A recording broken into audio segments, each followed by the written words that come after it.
ఒసేయ్ లావణ్య, ఎక్కడ చచ్చావే? లేచావా లేదా?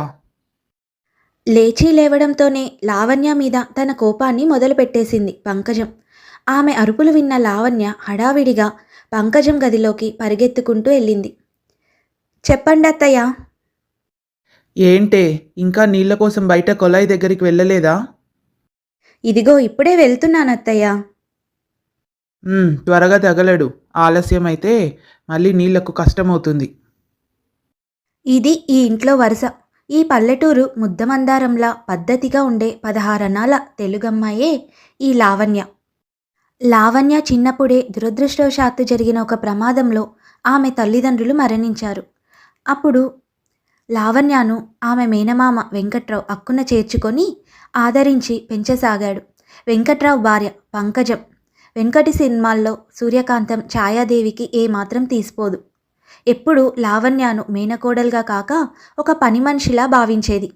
ఆమె చేత గొడ్డు చాకిరీ చేయించేది. పాపం లావణ్య మేనత్త ఎన్ని అంటూ ఉన్నా మౌనంగానే భరిస్తూ అన్ని పనులు చేస్తూ ఉండేది. ఏమ్మా లావణ్య, అన్నీ కష్టాలేనా తల్లి నీకు? ఇంకా పూర్తిగా తెల్లారకముందే నీ కన్నీళ్ల కష్టాలు నీళ్లతోనే మొదలయ్యాయి. ఇంత పని ఒక్కతివే ఎట్లా చేస్తున్నావమ్మా? నిన్ను చూస్తుంటే నా కడుపు తరుక్కుపోతుంది తల్లి. అయ్యో, అందులో ఏముంది సుబ్బమ్మత్త? మన ఇంటి పని మనం చేసుకోవడంలో తప్పేముంది? నాకేం ఇబ్బంది లేదు. మీరు కూడా బాధపడకండి. ఉమ్, ఏంటోనే తల్లి, నువ్వు అలా అంటావు కానీ నీ కష్టం నాకు తెలీదా? అయినా నీ ఈడు పిల్లలంతా హాయిగా చదువుకుంటూ కాలక్షేపం చేస్తుంటే నువ్వేమో ఇలా కష్టపడుతున్నావు. లేదు లేదు, ఆ గయ్యాలి పంకజమే నిన్నలా కష్టపెడుతోంది. ఇదంతా చూస్తుంటే నా గుండె తరుక్కుపోతుంది తల్లి. అయ్యో, అదేం లేదు. ఊరుకో సుబ్బమ్మత్త. నీకు నాపై ఉన్న ప్రేమతో అలా బాధపడుతున్నావు అంతే. నేను బానే ఉన్నాను. అయినా ఆ పంకజం కూతురు దీప ఉందే, అది కూడా నీతోడి వయసుదే కదా. కానీ అది ఇంకా దుప్పటి ముసుగు కూడా తీసుండదు. ఏం, అది నీకు కాస్త సాయం చేయొచ్చుగా? దాని చేత ఆ పంకజం కాస్త పనులు చేయించొచ్చుగా? అయ్యో, దాందేముంది సుబ్బమ్మత్త? అయినా దీప చిన్నపిల్ల. పైగా తను పెద్ద చదువులు చదువుతుంది. ఈ పనులన్నీ చూసుకోవడానికి నేనున్నానుగా. తనకెందుకు కష్టము? అదేనమ్మా లావణ్య, నువ్వు ఇంత పిచ్చిదానివి కాబట్టే నీకు ఈ కష్టాలన్నీ. నువ్వు మరీ అమాయకురాలువే తల్లి. నువ్వు ఎవరు అసలు? వెంకట్రావు మేనకోడలివి. ఆ పంకజం నిన్ను అసలు ఎలా చూసుకోవాలి? అచ్చం ఈ ఇంటి మహారాణిలాగా చూసుకోవాలి. కానీ అది నిన్ను పనిదాన్ని చేసి ఆడిస్తుంది. ఇప్పుడు కన్నా తెలుసుకోవే తల్లి. ఒసే లావణ్య, ఎంతసేపే కబుర్లు చెప్తూ ఉంటావు? అక్కడ కొలాయి దగ్గరికి వెళ్ళి అరగంట అవుతుంది. పని పాట వదిలేసి కబుర్లు చెప్తూ కాలక్షేపం చేస్తున్నావా? ఇంట్లో పనంతా ఎవడు చేస్తాడు? పైనున్న నీ అమ్మా బాబు వచ్చి చేస్తారా? త్వరగా తగలడు. అలా పంకజం గదమాయించగానే హడావిడిగా నీళ్లు పట్టుకొని భయంగానే ఇంటి లోపలికి వెళ్ళింది లావణ్య. నీళ్ల బిందెను కిందకు దించి పొయ్యి మీద పాలు పెట్టి త్వరగా కాఫీ చేసి పంకజంకి ఇచ్చింది. ఆ కాఫీ తాగుతూనే పంకజం ఇలా అంటుంది. కాఫీ ఇచ్చావుగా, ఇంకా ఇక్కడే తగలడ్డావేంటే? పొయ్యి ఆ పెరట్లో గొడ్ల చావిడి శుభ్రం చెయ్యి. ఆ తర్వాత అంట్లన్నీ కూడా శుభ్రంగా తోము. అర్థమైందా? అలాగే అత్తయ్య అని చెప్పి లావణ్య అక్కడి నుంచి వెళ్ళిపోతుంది. అంతట్లో వెంకట్రావు అక్కడికి వస్తాడు. అమ్మా లావణ్య, నన్ను క్షమించమ్మా. నీపై ప్రేమ, నీ పట్ల జాలి చూపడం తప్ప నేనేమీ చేయలేకపోతున్నా. ఆ పంకజం నోటికి నేను కళ్ళెం వేయలేకపోతున్నామ్మా. దాని నోటి దురుసు ముందు మీ మామయ్య నోరు పడిపోయింది. ఇలా నీ బాధలు చూడటం తప్ప ఏమీ చేయలేని చేతకాని వాడినయ్యాను. అయ్యో మామయ్య, మీరు అలా బాధపడకండి. నాకేం బాధ లేదు. నేను బానే ఉన్నాను. అయినా ఇలాంటి బంగారు మనసున్న మా మామయ్య ఉండగా నాకేంటి లోటు చెప్పండి. కాసేపటి తర్వాత దీప అప్పుడే నిద్రలేచి హాల్లోకి వస్తుంది. ఒసేయ్ లావణ్య, కాఫీ త్వరగా తీసుకొనిరా. అలా దీప లేస్తూనే లావణ్యకు ఆర్డర్స్ వేయడం మొదలుపెట్టింది. ఆ పిలుపు విన్న లావణ్య హడావిడిగా కాఫీ అది చేసుకొని దీప గదికి వెళ్ళి దీపకు ఇస్తుంది. ఆ కాఫీ తాగుతూ దీప, ఏంటే షుగర్ తక్కువైంది? సరిగ్గా కాఫీ పెట్టడం కూడా రాదా నీకు? ఇంకా యూజ్లెస్ ఫెలో. సరే వెళ్ళి నాకు స్నానానికి నీళ్లు పెట్టు. నేను స్నానం చేయాలి. సరే దీపా అలా అంటూ లావణ్య దీనంగా బాత్రూంలోకి వెళ్ళి వేడినీళ్లు సిద్ధం చేస్తుంది.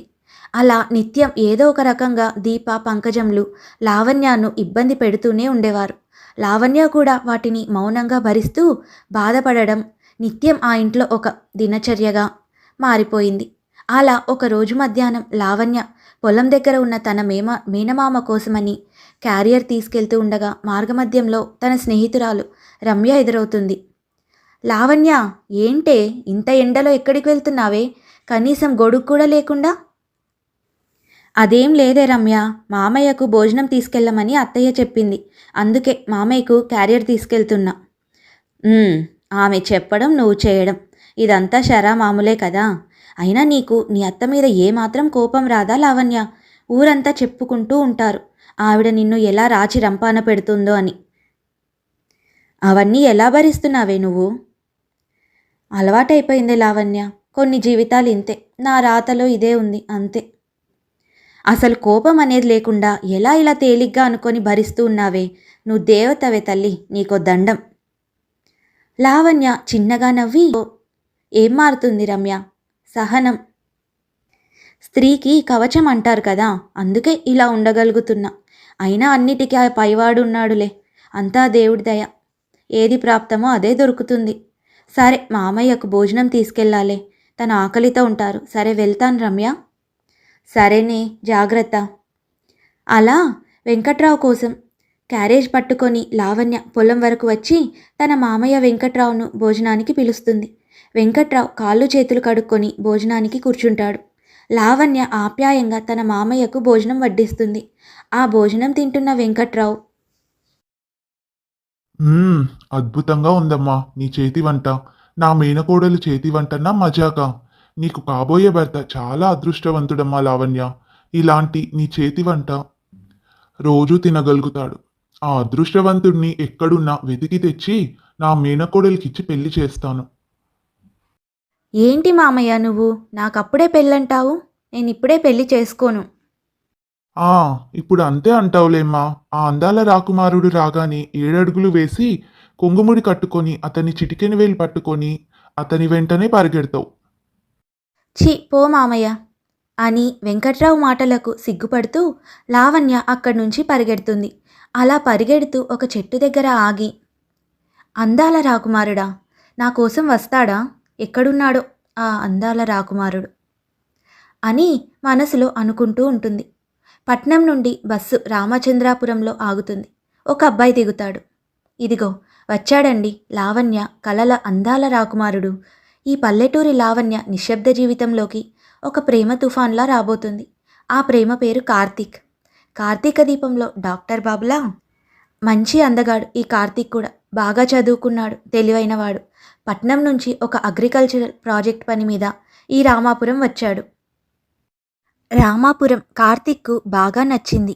అలా భుజాన బ్యాగ్ వేసుకుని ఊర్లో చుట్టుపక్కల అందాలు ఆస్వాదిస్తూ నడుచుకుంటూ వస్తున్న కార్తీక్కు ఒకవైపు పొలాలు, ఆవులు, మరోవైపు ఆడుకుంటున్న పిల్లలు, నీళ్ల బిందెలు మోసుకొని వస్తున్న మహిళలు, రేవు ఒడ్డున కట్టిన బట్టలు ఉతుకుతున్న మామ్మలు, ఓ పక్క చెట్టు కింద పాత అరుగుపై కూర్చొని ముచ్చట్లు ఆడుతున్న తాతలు, ఇలా పల్లెటూరి వాతావరణం అంతా కనిపిస్తూ అతన్ని మురిపిస్తున్నాయి.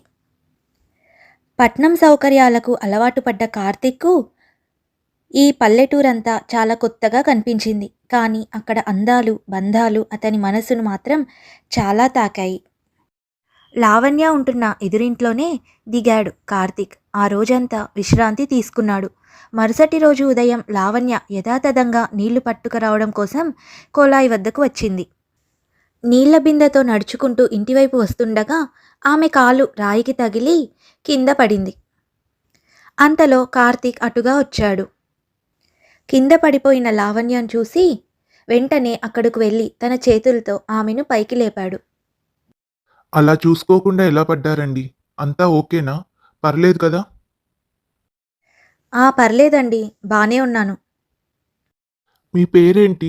మీ ఇల్లు ఎక్కడో చెప్పండి, మీ ఇంటి దాకా నేను తీసుకెళ్తాను.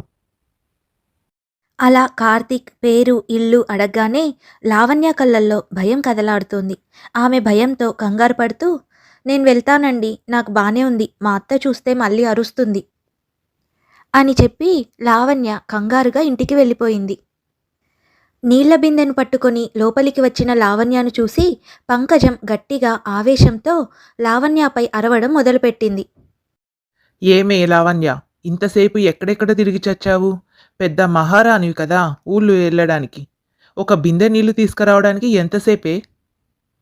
కుళాయి దగ్గర జనాలు ఎక్కువ మంది ఉన్నారు అత్తయ్య, అందుకే నీళ్లు పట్టడానికి కాస్త ఆలస్యమైంది. ఆలస్యంగా వచ్చి ఇంట్లో చేసే పనిని తప్పించుకుందాం అనుకుంటున్నావేమో. ఎంత ఆలస్యమైనా పనులన్నీ నువ్వే చేయాలి. పో, త్వరగా పోయి కాస్త కాఫీ నీళ్లు నా మొహాన పడి. పంకజం అన్న మాటలకు బాధపడుతూ లావణ్య వంటగదిలోకి వెళ్ళి నీళ్ల బిందెను పక్కన పెట్టి పొయ్యి వెలిగించి పాలు స్టవ్ మీద పెడుతుంది.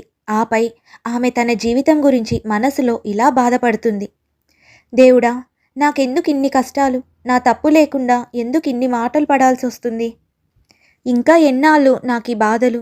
నేనున్నానంటూ నాకు ధైర్యం చెప్పి నా కన్నీళ్లు తుడిచే ఒక మనిషి కూడా నాకు లేరు. అసలు అలాంటి వాళ్ళు ఒక్కరైనా నా జీవితంలో ఉంటారా? అనుకుంటూ మనసులోనే బాధపడుతుంది లావణ్య.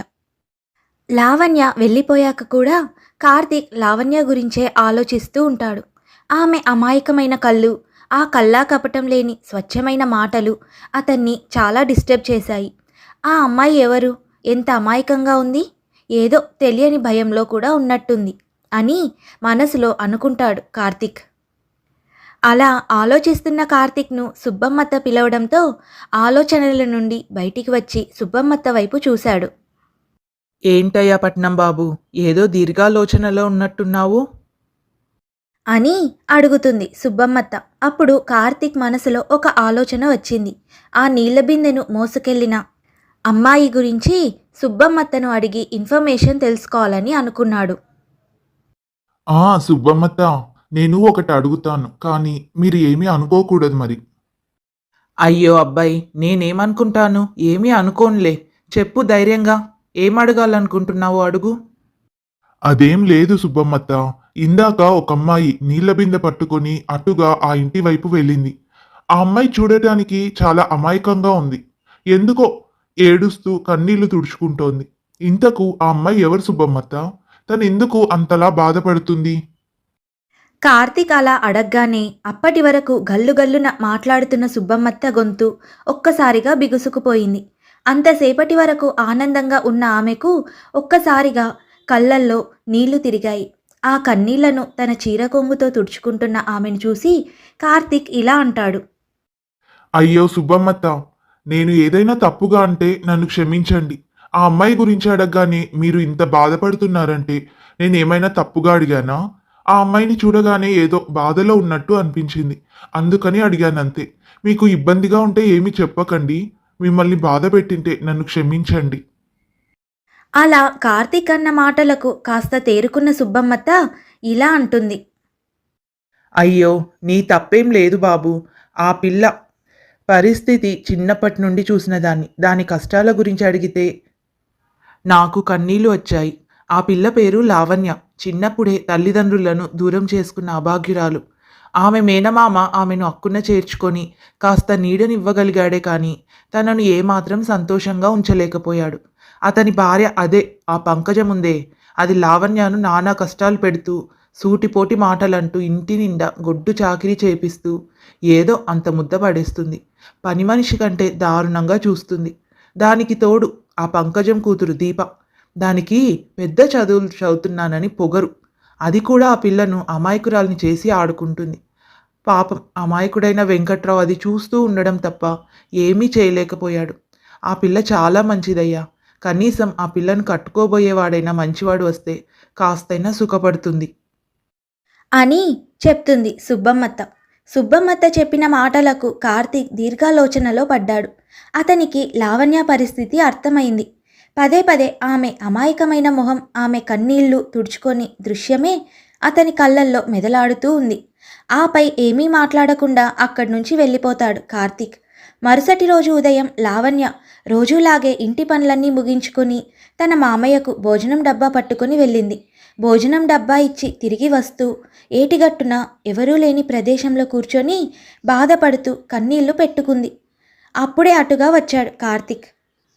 ఎవరో వచ్చినట్టు అర్థమై లావణ్య మెల్లగా తల పైకెత్తి చూడగా అక్కడ కార్తీక్ ఉన్నాడు. అతడిని చూసి లావణ్య త్వరగా కళ్ళు తుడుచుకుంటుంది. ఆమె ఎదురుగా కూర్చుంటాడు కార్తీక్. హాయ్ అండి, ఐ యామ్ కార్తీక్. నేను ఈ ఊరికి ఒక ప్రాజెక్ట్ పని మీద వచ్చాను. నన్ను గుర్తుపట్టారా? నిన్న నీళ్ళ కొల్లాయి దగ్గర నన్ను మీరు చూశారు కూడా. మీరెందుకు ఏడుస్తున్నారు అని నేను అడగను. ఎందుకంటే మీ గురించి సుబ్బమ్మత్త చెప్పిన మాటల్లో మీపై ఆమెకున్న ప్రేమ, మీరు పడుతున్న బాధల తాలూకు కష్టం నాకు తెలిసింది. మీ పరిస్థితుల్లో ఎవరున్నా ఇలాగే బాధపడతారు. కన్నీళ్లు పెట్టొద్దు, అవి మంచిది కాదు అని చాలామంది అంటారు. కానీ సరిగ్గా ఆలోచిస్తే ఆ కన్నీళ్లు కూడా మన నేస్తాలే. మన మనసులోని బాధను బయటికి పంపిస్తుంది. మీకు ఎంతసేపు కావాలో అంతసేపు ఏడవండి. కానీ ఆ తర్వాత మాత్రం ఈ ముద్దమందారం మొక్క ఉంది చూసారా? దీన్ని మీ పెరట్లో నాటి కాస్త నీళ్లు పోయండి. ఎంతవరకంటే దీని మొగ్గ పువ్వయ్యేంత వరకు. ఓకేనా మరి?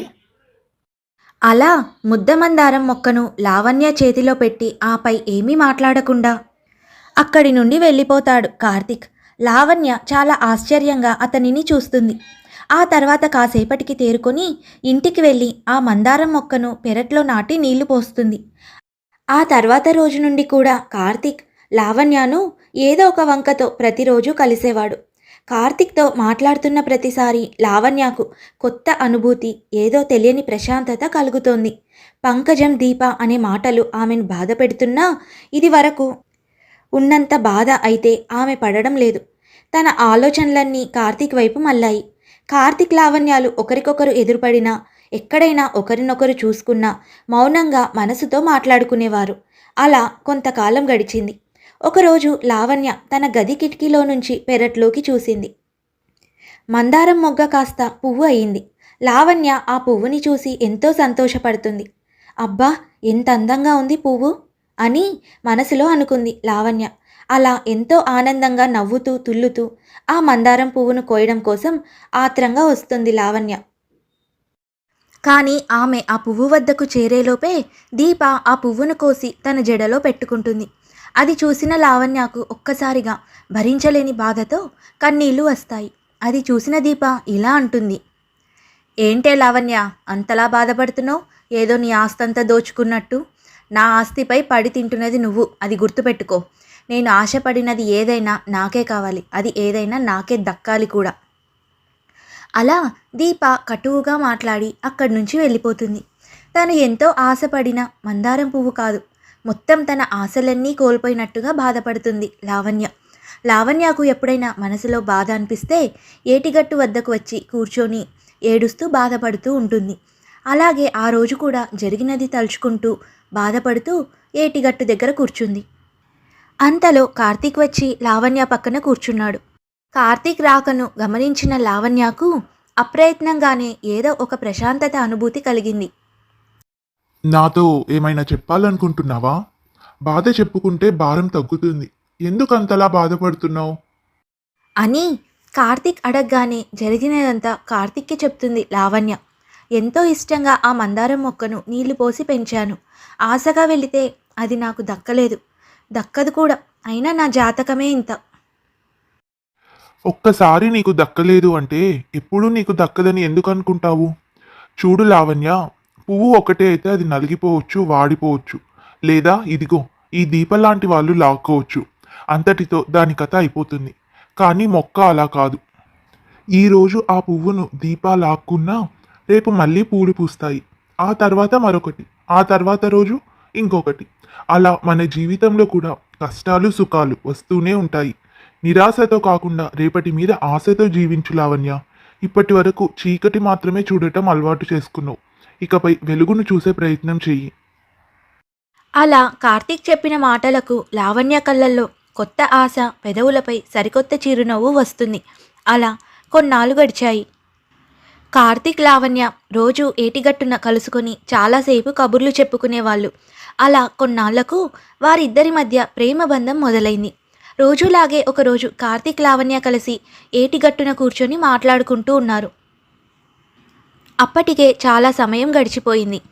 అయ్యో, చాలా లేట్ అయింది, నేనిక వెళ్ళాలండి, లేదంటే మళ్ళీ అత్తయ్య కోప్పడుతుంది అలా అంటూ కంగారు పడుతున్న లావణ్యను తన చేతిని కార్తీక్ తన చేతిలోకి తీసుకొని, లావణ్య, కంగారు పడకు, భయపడకు.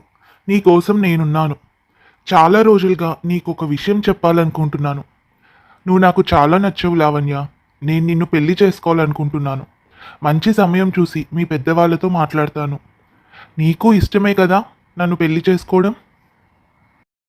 దేవుడు దిగివచ్చి వరం ఇస్తా అంటే ఎలా కాదనగలను కార్తీక్ బాబు. మీరంటే నాకు కూడా చాలా ఇష్టం. మీరు వచ్చి మా మామయ్యతో మాట్లాడండి అంటూ సిగ్గుపడుతుంది. మురిసిపోతూ పరిగెత్తుకుంటూ వెళ్తుంది లావణ్య. ఇదంతా దూరం నుండి రంగడు అనే వ్యక్తి చూశాడు. ఆ విషయాన్ని వెళ్ళి పంకజంకు చెప్తాడు. అమ్మగారు, మీ మేనకోడలు లావణ్య ఉందే, ఏటి వద్ద ఆ పట్నం బాబుతో చీచి, నా నోటితో నేను చెప్పలేనండి. మీ పరువు ఏం కావాలి? తల్లి తండ్రి లేని ఆ పిల్లను మీరు దగ్గరికి తీసుకొని ఎంత చేరదీశారు. కానీ చూడండి ఎంత తెగించిందో ఆ పిల్ల. మీ పరువుని ఇలా నాశనం చేస్తుంది. మీ మనిషిని కాబట్టి ఎవరికీ చెప్పకుండా మీకే వచ్చి చెప్తున్నానమ్మా, కాస్త జాగ్రత్తగా ఉండండి. మంచి పని చేసావు రంగడు. ఇదిగో ఈ 100 ఉంచు. ఇక నువ్వు వెళ్ళు, దాని సంగతి నేను చూసుకుంటాను. అని చెప్పి ఓ 100 నోటు తీసి రంగడికిచ్చి ఆవేశంగా వెంకట్రావు ఉంటున్న గది వైపు వెళ్తుంది పంకజం. అంతలో దీప ఆపుతుంది. ఎక్కడికి వెళ్తున్నావు మమ్మీ అని అడుగుతుంది దీప. నా మేనకోడలు బంగారం సింగారం అంటాడే మీ నాన్న, అది చేసిన పనికిమాలిన పనిని మీ నాన్నకు చెప్పి ఆయన చేతనే దాని చెంపలు వాయగొట్టేలా చేస్తాను. ఇన్నాళ్లకు మంచి అవకాశం దొరికింది. నేను చెప్పేది ఒకసారి విను మమ్మీ. నువ్వు వెళ్ళి ఈ విషయం చెప్తే నాన్న కోపడ్డం కాదు, చాలా ఆనందిస్తాడు. చక్కగా వాళ్ళిద్దరికీ పెళ్లి చేస్తాడు. ఆ పట్నం బాబుని పెళ్లి చేసుకొని తన మేనకోడలు జీవితం సంతోషంగా ఉందని ఓ తెగ మురిసిపోతాడు. పడితే పడి నీవు, కానీ ఖర్చు లేకుండా అది ఇంట్లో నుంచి వెళ్ళిపోతుంది దెబ్బకి. అబ్బా, ఒకసారి నేను చెప్పేది కూడా విను మమ్మీ. ఆ కార్తీక్ ఉన్నాడే, అతను ఊళ్ళోకి వచ్చిన మొదటి రోజే నేను అతన్ని చూశాను. మొదటిసారి చూడగానే అతను నాకు చాలా నచ్చాడు మమ్మీ. ఆ తర్వాత అతని గురించి వివరాలు కనుక్కున్నాను. అందగాడు, చదువుకున్నవాడు, మంచి తెలివైనవాడు, సంస్కారం ఉన్నవాడు, పైగా కోట్ల ఆస్తికి వారసుడు. అలాంటి వాడు ఈ పనికిమాలిన లావణ్య వల్ల పడ్డాడు. ఎలాగైనా దాన్ని కార్తీక్ నుండి విడదీసి నా పెళ్ళి కార్తీక్తో చేయి మమ్మీ. ప్లీజ్ మమ్మీ, కార్తీక్తో నా పెళ్ళి చేయలేదంటే ఇంత విషయం తాగి చేస్తాను. అలా దీప అన్న మాటలకు పంకజం ఒక్కసారిగా షాక్కి గురవుతుంది. కాసేపటి తర్వాత తేరుకొని దీప చెప్పిన విషయం గురించి ఆలోచించింది. దీప చెప్పింది కూడా నిజమే. కార్తీక్ అందగాడు, తెలివైనవాడు, చదువుకున్నవాడు. కార్తీక్కు దీపానిచ్చి పెళ్లి చేస్తే నా కూతురి జీవితంకు ఇక ఏ లోటు లేకుండా మహారాణిలా బతుకుతుంది. ఎలాగైనా లావణ్య కార్తీక్లను విడదీసి దీపను కార్తీక్ ఇచ్చి పెళ్లి చేయాలని నిర్ణయించుకుంటుంది పంకజం. అందుకు ఏమి చేయాలి అని ఆలోచనలో పడుతుంది. లావణ్య ఇంట్లోకి రాగానే ఆమెను చూడగానే పంకజం, దీప వస్తున్న కోపాన్ని తమలో తాము తమాయించుకుంటూ ఉంటారు. రాత్రి భోజనం ముగించుకున్నాక పంకజం, వెంకట్రావు గదిలో కూర్చొని ఉంటారు. పంకజం వెంకట్రావుతో ఇలా అంటుంది. ఏవండి, ఆ లావణ్యాన్ని ఇంకా ఎన్నాళ్ళు ఇంట్లో కూర్చోబెట్టి మేపుతాము? మన అమ్మాయికి కూడా పెళ్ళిడికొచ్చింది.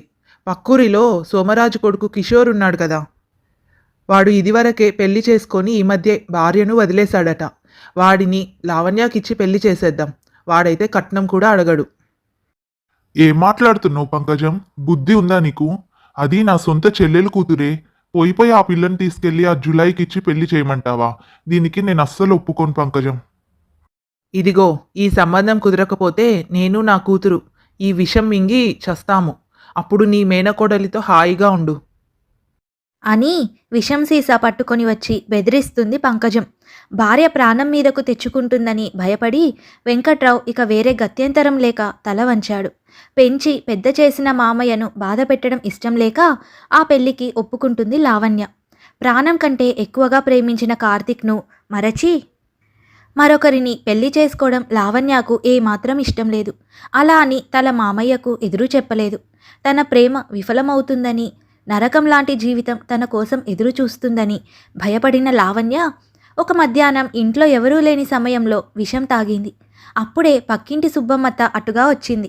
ప్రాణాపాయ స్థితిలో పడి ఉన్న లావణ్యను చూసి సుబ్బమ్మత్త గట్టిగా కేకలు వేసింది. సరిగ్గా అదే సమయంకు పని ముగించుకొని వస్తున్న కార్తీక్ అటుగా పరిగెత్తుకుంటూ వచ్చాడు. లావణ్య పరిస్థితి చూసి షాక్ తిన్న కార్తీక్ వెంటనే ఆమెను చేతుల్లోకి తీసుకొని హాస్పిటల్కు పరుగు తీశాడు. డాక్టర్, లావణ్యకి ఏమైందో కాస్త చూడండి. స్పృహ లేకుండా పడిపోయి ఉంది. ప్లీజ్ ప్లీజ్ డాక్టర్, త్వరగా చూడండి. కూల్గా ఉండండి, ఏమీ కాదు, నేను చెక్ చేస్తాను. లావణ్యకు ఏమవుతుందో ఏమో అని కంగారు పడుతూ ఉంటాడు కార్తీక్. లావణ్యను చెక్ చేసి కాసేపటి తర్వాత డాక్టర్ బయటికి వస్తాడు. మరో 5 నిమిషాలు ఆలస్యమైంటే తన ప్రాణాలు పోయిండేవి. తను విషం తాగింది. బట్ మీరేం కంగారు పడకండి, తన ప్రాణాలు కాపాడాము. Now she is out of danger. అని డాక్టర్ వివరిస్తాడు. డాక్టర్ చెప్పిన మాటలు విన్నాక కార్తీక్ కాస్త రిలీఫ్ అవుతాడు. లావణ్య సేఫ్గా ఉందని అతని మనసు కాస్త కుదుట పడుతుంది. లావణ్య స్పృహలోకి వచ్చాక లావణ్య దగ్గరికి వెళ్తాడు కార్తీక్. లావణ్య, నాకు తెలుసు ఆ ఇంట్లో నీ పరిస్థితి ఏంటి అని. కానీ నాకొకటి చెప్పు, నువ్వు విషం తాగి ప్రాణాలు తీసుకోవాల్సినంత పరిస్థితి ఏమొచ్చింది? కార్తీక్ అన్న మాటలకు ఏమీ చెప్పలేక లావణ్య మౌనంగా తలదించుకొని ఉంటుంది.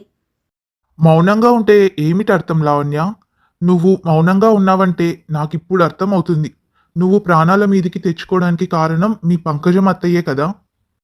అయ్యో, అత్తయ్య ఏమీ చేయలేదు కార్తీక్ బాబు, ఏదో పొరపాటున నేనే అలా చేశాను. అలా లావణ్య అంటూ ఉండగా అంతలో గదిలోకి సుబ్బమ్మత్త వస్తుంది. లావణ్య కార్తీక్ల మాటలన్నీ అప్పటికే ఆమె చెవిన పడడంతో ఆవేశం కట్టలు తెంచుకున్నట్టుగా విరుచుకుపడుతుంది. పొరపాటు కాదే, అది నీ గ్రహపాటు. నీకు పట్టిన శనిగ్రహం ఆ పంకజం. ఆ పంకజం అనే శని నీకు ఈ గతి పట్టింది. అదేదో పనికిమాలిన పని చేసే ఉంటుంది, అందులో ఏ అనుమానం లేదు నాకు. ఆ పంకజమే ఏదో మనసులో పెట్టుకొని నీకు ఈ గతి పట్టేలా చేసింది. అదేం కాదులే సుబ్బమ్మత్త. నువ్వు ఉట్టి పిచ్చిదానివే, ఇంత అమాయకురాలివేంటే తల్లి. నీకేం తెలీదు, నా అనుభవంలో ఇలాంటి వాళ్ళని ఇంతమందిని చూడలేదు నేను.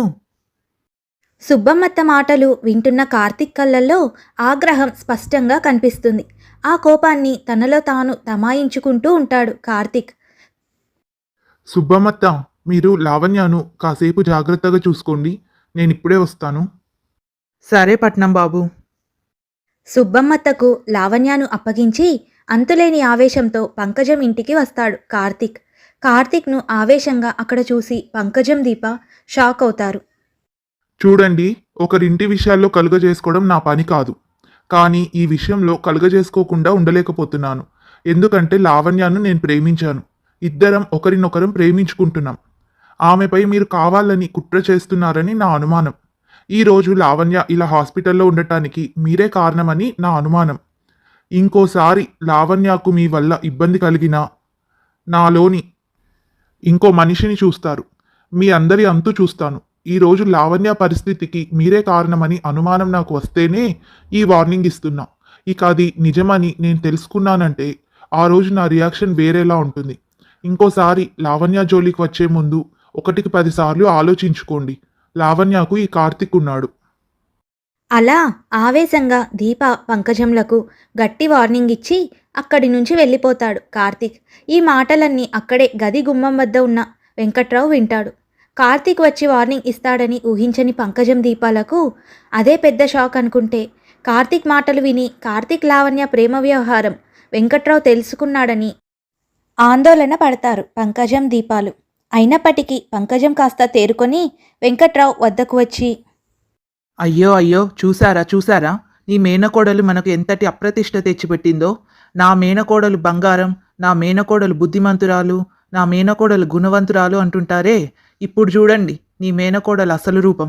మనకు తెలియకుండా అమాయకంగా ఉంటూ ఇంటి వెనక ఇంత భాగోతం నడిపించింది. మన ఇంటికి ఎంత అప్రతిష్ట తెచ్చిపెట్టిందో చూడండి. వాడెవడో పొరుగురు వాడొచ్చి ఇంటికి వచ్చి వార్నింగ్ ఇస్తున్నాడంటే ఈ కథ ఎంత దూరం వెళ్ళిందో ఏంటో. ఓరి దేవుడా, నేను బతికుండగానే ఇన్ని ఘోరాలు చూడాల్సి వస్తుంది. కన్న తల్లిలా చూసుకున్నానే దాన్ని, కానీ ఇంటికే చేటు తెచ్చిపెట్టింది అంటూ అబద్ధపు కన్నీళ్లు పెట్టుకుంటుంది పంకజం. ఊరుకో మమ్మీ, ఊరుకో. మనం అన్నీ అనుకుంటే సరిపోదు కదా, అవతలి వాళ్ళు కూడా అనుకోవాలి కదా. ఒకరింట్లో ఉంటున్నాము, ఆ ఇంటికి అప్రతిష్ట తీసుకురాకూడదని ఆ లావణ్య కూడా ఉండాలి కదా. మీకు తెలుసా నాన్న, ఆ పట్నం బాబు లావణ్యను అలా ఎత్తుకొని హాస్పిటల్కి తీసుకెళ్తుంటే ఊరు మొత్తం కళ్ళప్పగించి చూశారట. నలుగురు 4 రకాలుగా మాట్లాడుకుంటున్నారట. ఆ కార్తీక్ బాబేమో వచ్చి ఇంట్లో ఇంత రచ్చ చేసి వెళ్ళాడు. అసలు అతను ఇంత దూరం వచ్చి ఇలా మాట్లాడాడంటే ఆ లావణ్య ఎంత దూరం వెళ్ళిందో ఏంటో. అదే పని నేను చేసుంటే అమ్మ ఈ పాటికి నా కాలు ఇరగ్గొట్టి పొయ్యిలో పెట్టేది కదే అమ్మా. అవునే తల్లి, అవును. ఇదే పని నువ్వు చేసింటే అలాగే చేసేదాన్ని. అది ఒళ్ళు కొవ్వెక్కి ఇలాంటి పనులు చేస్తుంది. కానీ ఆ లావణ్యను ఏమీ అనే హక్కు నాకు లేదే. ఏం చేసినా దాని మేనమామగా మీ నాన్నే చేయాలి. చూడయ్యా, ఈ ఇంటి పరువు నిలబడాలంటే ఆ నీచపు పని చేసి మన పరువు తీసిన పాపిష్టి దాన్ని అంతు నువ్వే చూడాలి. తిడతావో కొడతావో ఇంట్లో నుంచి వెళ్ళేస్తావో నాకు సంబంధం లేదు. మన ఇంటి పరువు నిలబెట్టు. లేదంటే రేపు మనకు ఆడపిల్ల ఉంది. దాని పెళ్ళికి ఎన్ని తిప్పలు వస్తాయో. నీ మేనకోడలు చేసిన ముదినష్ట పని వల్ల నా బిడ్డ బతుకు ఆగమవుతుంది. అలా కావాలని లావణ్యపై లేనిపోనివి చెబుతూ వెంకట్రావుకు లావణ్యపై ద్వేషం నూరిపోస్తూ ఉంటారు పంకజం దీపాలు. వారి మాటలకు వెంకట్రావు కూడా ఆవేశానికి లోనై ఆవేశంగా లావణ్య దగ్గరికి వెళ్తాడు. అలా ఆవేశంగా అక్కడి నుంచి బయటికి వెళ్తున్న వెంకట్రావును దీపా పంకజంలు ఆశ్చర్యంగా చూస్తూ ఉంటారు. మమ్మీ, నిజంగా నాన్నకు ఇంత ఆవేశం వచ్చిందంటే ఈరోజు ఆ లావణ్య నాన్న చేతిలో చచ్చిందే. అవునే, మన నాటకం బాగా పనిచేస్తుంది. ఆ లావణ్యను నానా మాటలని తన్ని తగిలేస్తాడు మీ నాన్న. ఇక ఈ ఇంటికి పట్టిన పీడ వదిలిపోతుంది. పంకజం దీప మాటలకు ఆవేశంగా ఇంట్లో నుంచి బయలుదేరిన వెంకట్రావు హాస్పిటల్కి వస్తాడు. అక్కడ లావణ్య పక్కనే కార్తీక్ని చూసిన వెంకట్రావు కోపంగా వెళ్ళి కార్తీక్ చొక్కా పట్టుకుంటాడు.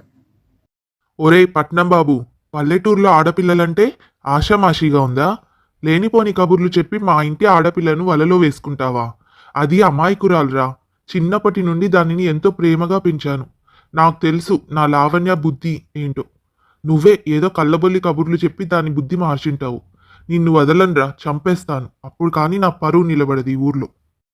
అలా అంటూ ఆవేశంగా కార్తీక్ మీద ఊగిపోతూ అరుస్తున్న వెంకట్రావును ఆపేందుకు లావణ్య ప్రయత్నిస్తుంది.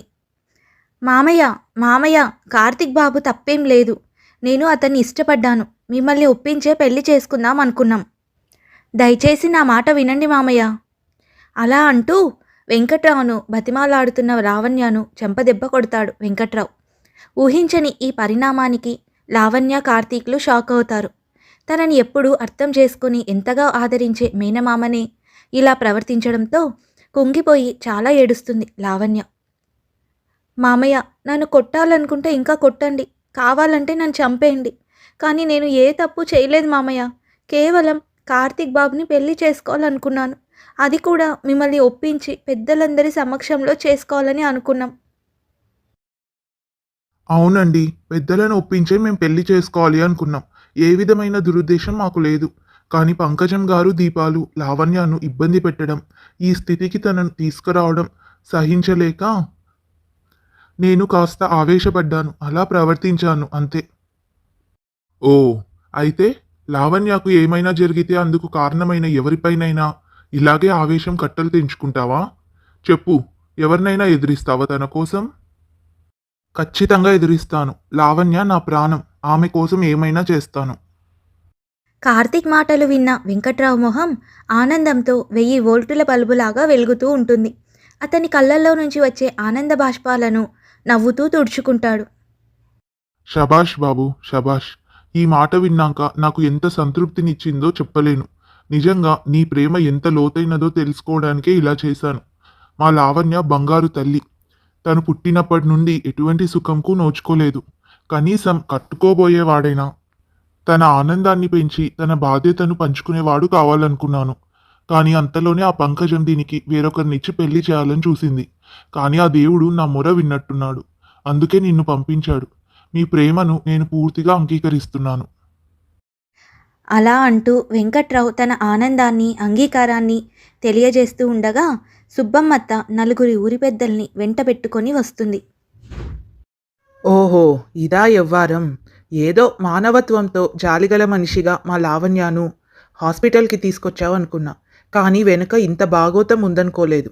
ఇదిగో ఇప్పుడు మీ మాటలు వింటుంటే తెలిసింది అసలు కథంతా. ఏమే లావణ్య, ఎంతో అమాయకురాలివి, తల్లిదండ్రి లేని దానివి, అష్ట కష్టాలు పడుతున్నావని ఎంత ప్రేమగా చూసుకున్నానో కదా. కానీ వెనక నువ్వు ఇంత నాటకం నడిపిస్తావా? ఊరు పరువు అంతా తీసావు కదే. తనను ఎంతో ప్రేమించే సుబ్బమ్మత్త అలా మాట్లాడుతూ ఉంటే లావణ్య ఒక్కసారిగా కుప్పకూలిపోతుంది. కార్తీక్ కూడా సుబ్బమ్మత్త నోటి వెంట అలాంటి మాటలు రావడంతో ఆశ్చర్యానికి గురవుతాడు. వెంకట్రావు కూడా ఊహించని ఈ పరిమాణానికి కంగు తింటాడు. సుబ్బమ్మత్త, నువ్వేనా ఇలా మాట్లాడుతున్నది? లావణ్య చిన్నప్పటి నుండి నా దగ్గర ఎంత ప్రేమగా పెరిగిందో నీ దగ్గర కూడా అలాగే పెరిగింది కదా. దాని గురించి నీకు తెలీదా? ఊరందరికీ తలలో నాలుకలా ఉండే సుబ్బమ్మత్త నోటి వెంట ఇలాంటి మాటలు వింటుంటే తట్టుకోవడం నాకే కష్టంగా ఉంటుంది. అలాంటిది ఇంకా ఆ పసిదాని మనసు ఎంత నొచ్చుకుంటుందో కాస్తైనా ఆలోచించావా?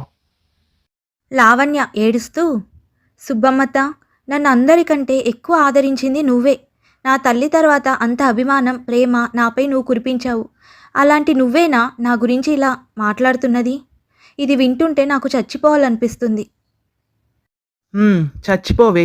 ఊరి పరువు తీసిన నీలాంటి దానికి అదే మంచి శాస్తి. సుబ్బమ్మత్త అలా అనడంతో ఆవేశానికి గురైన కార్తీక్ కోపంగా అరుస్తాడు.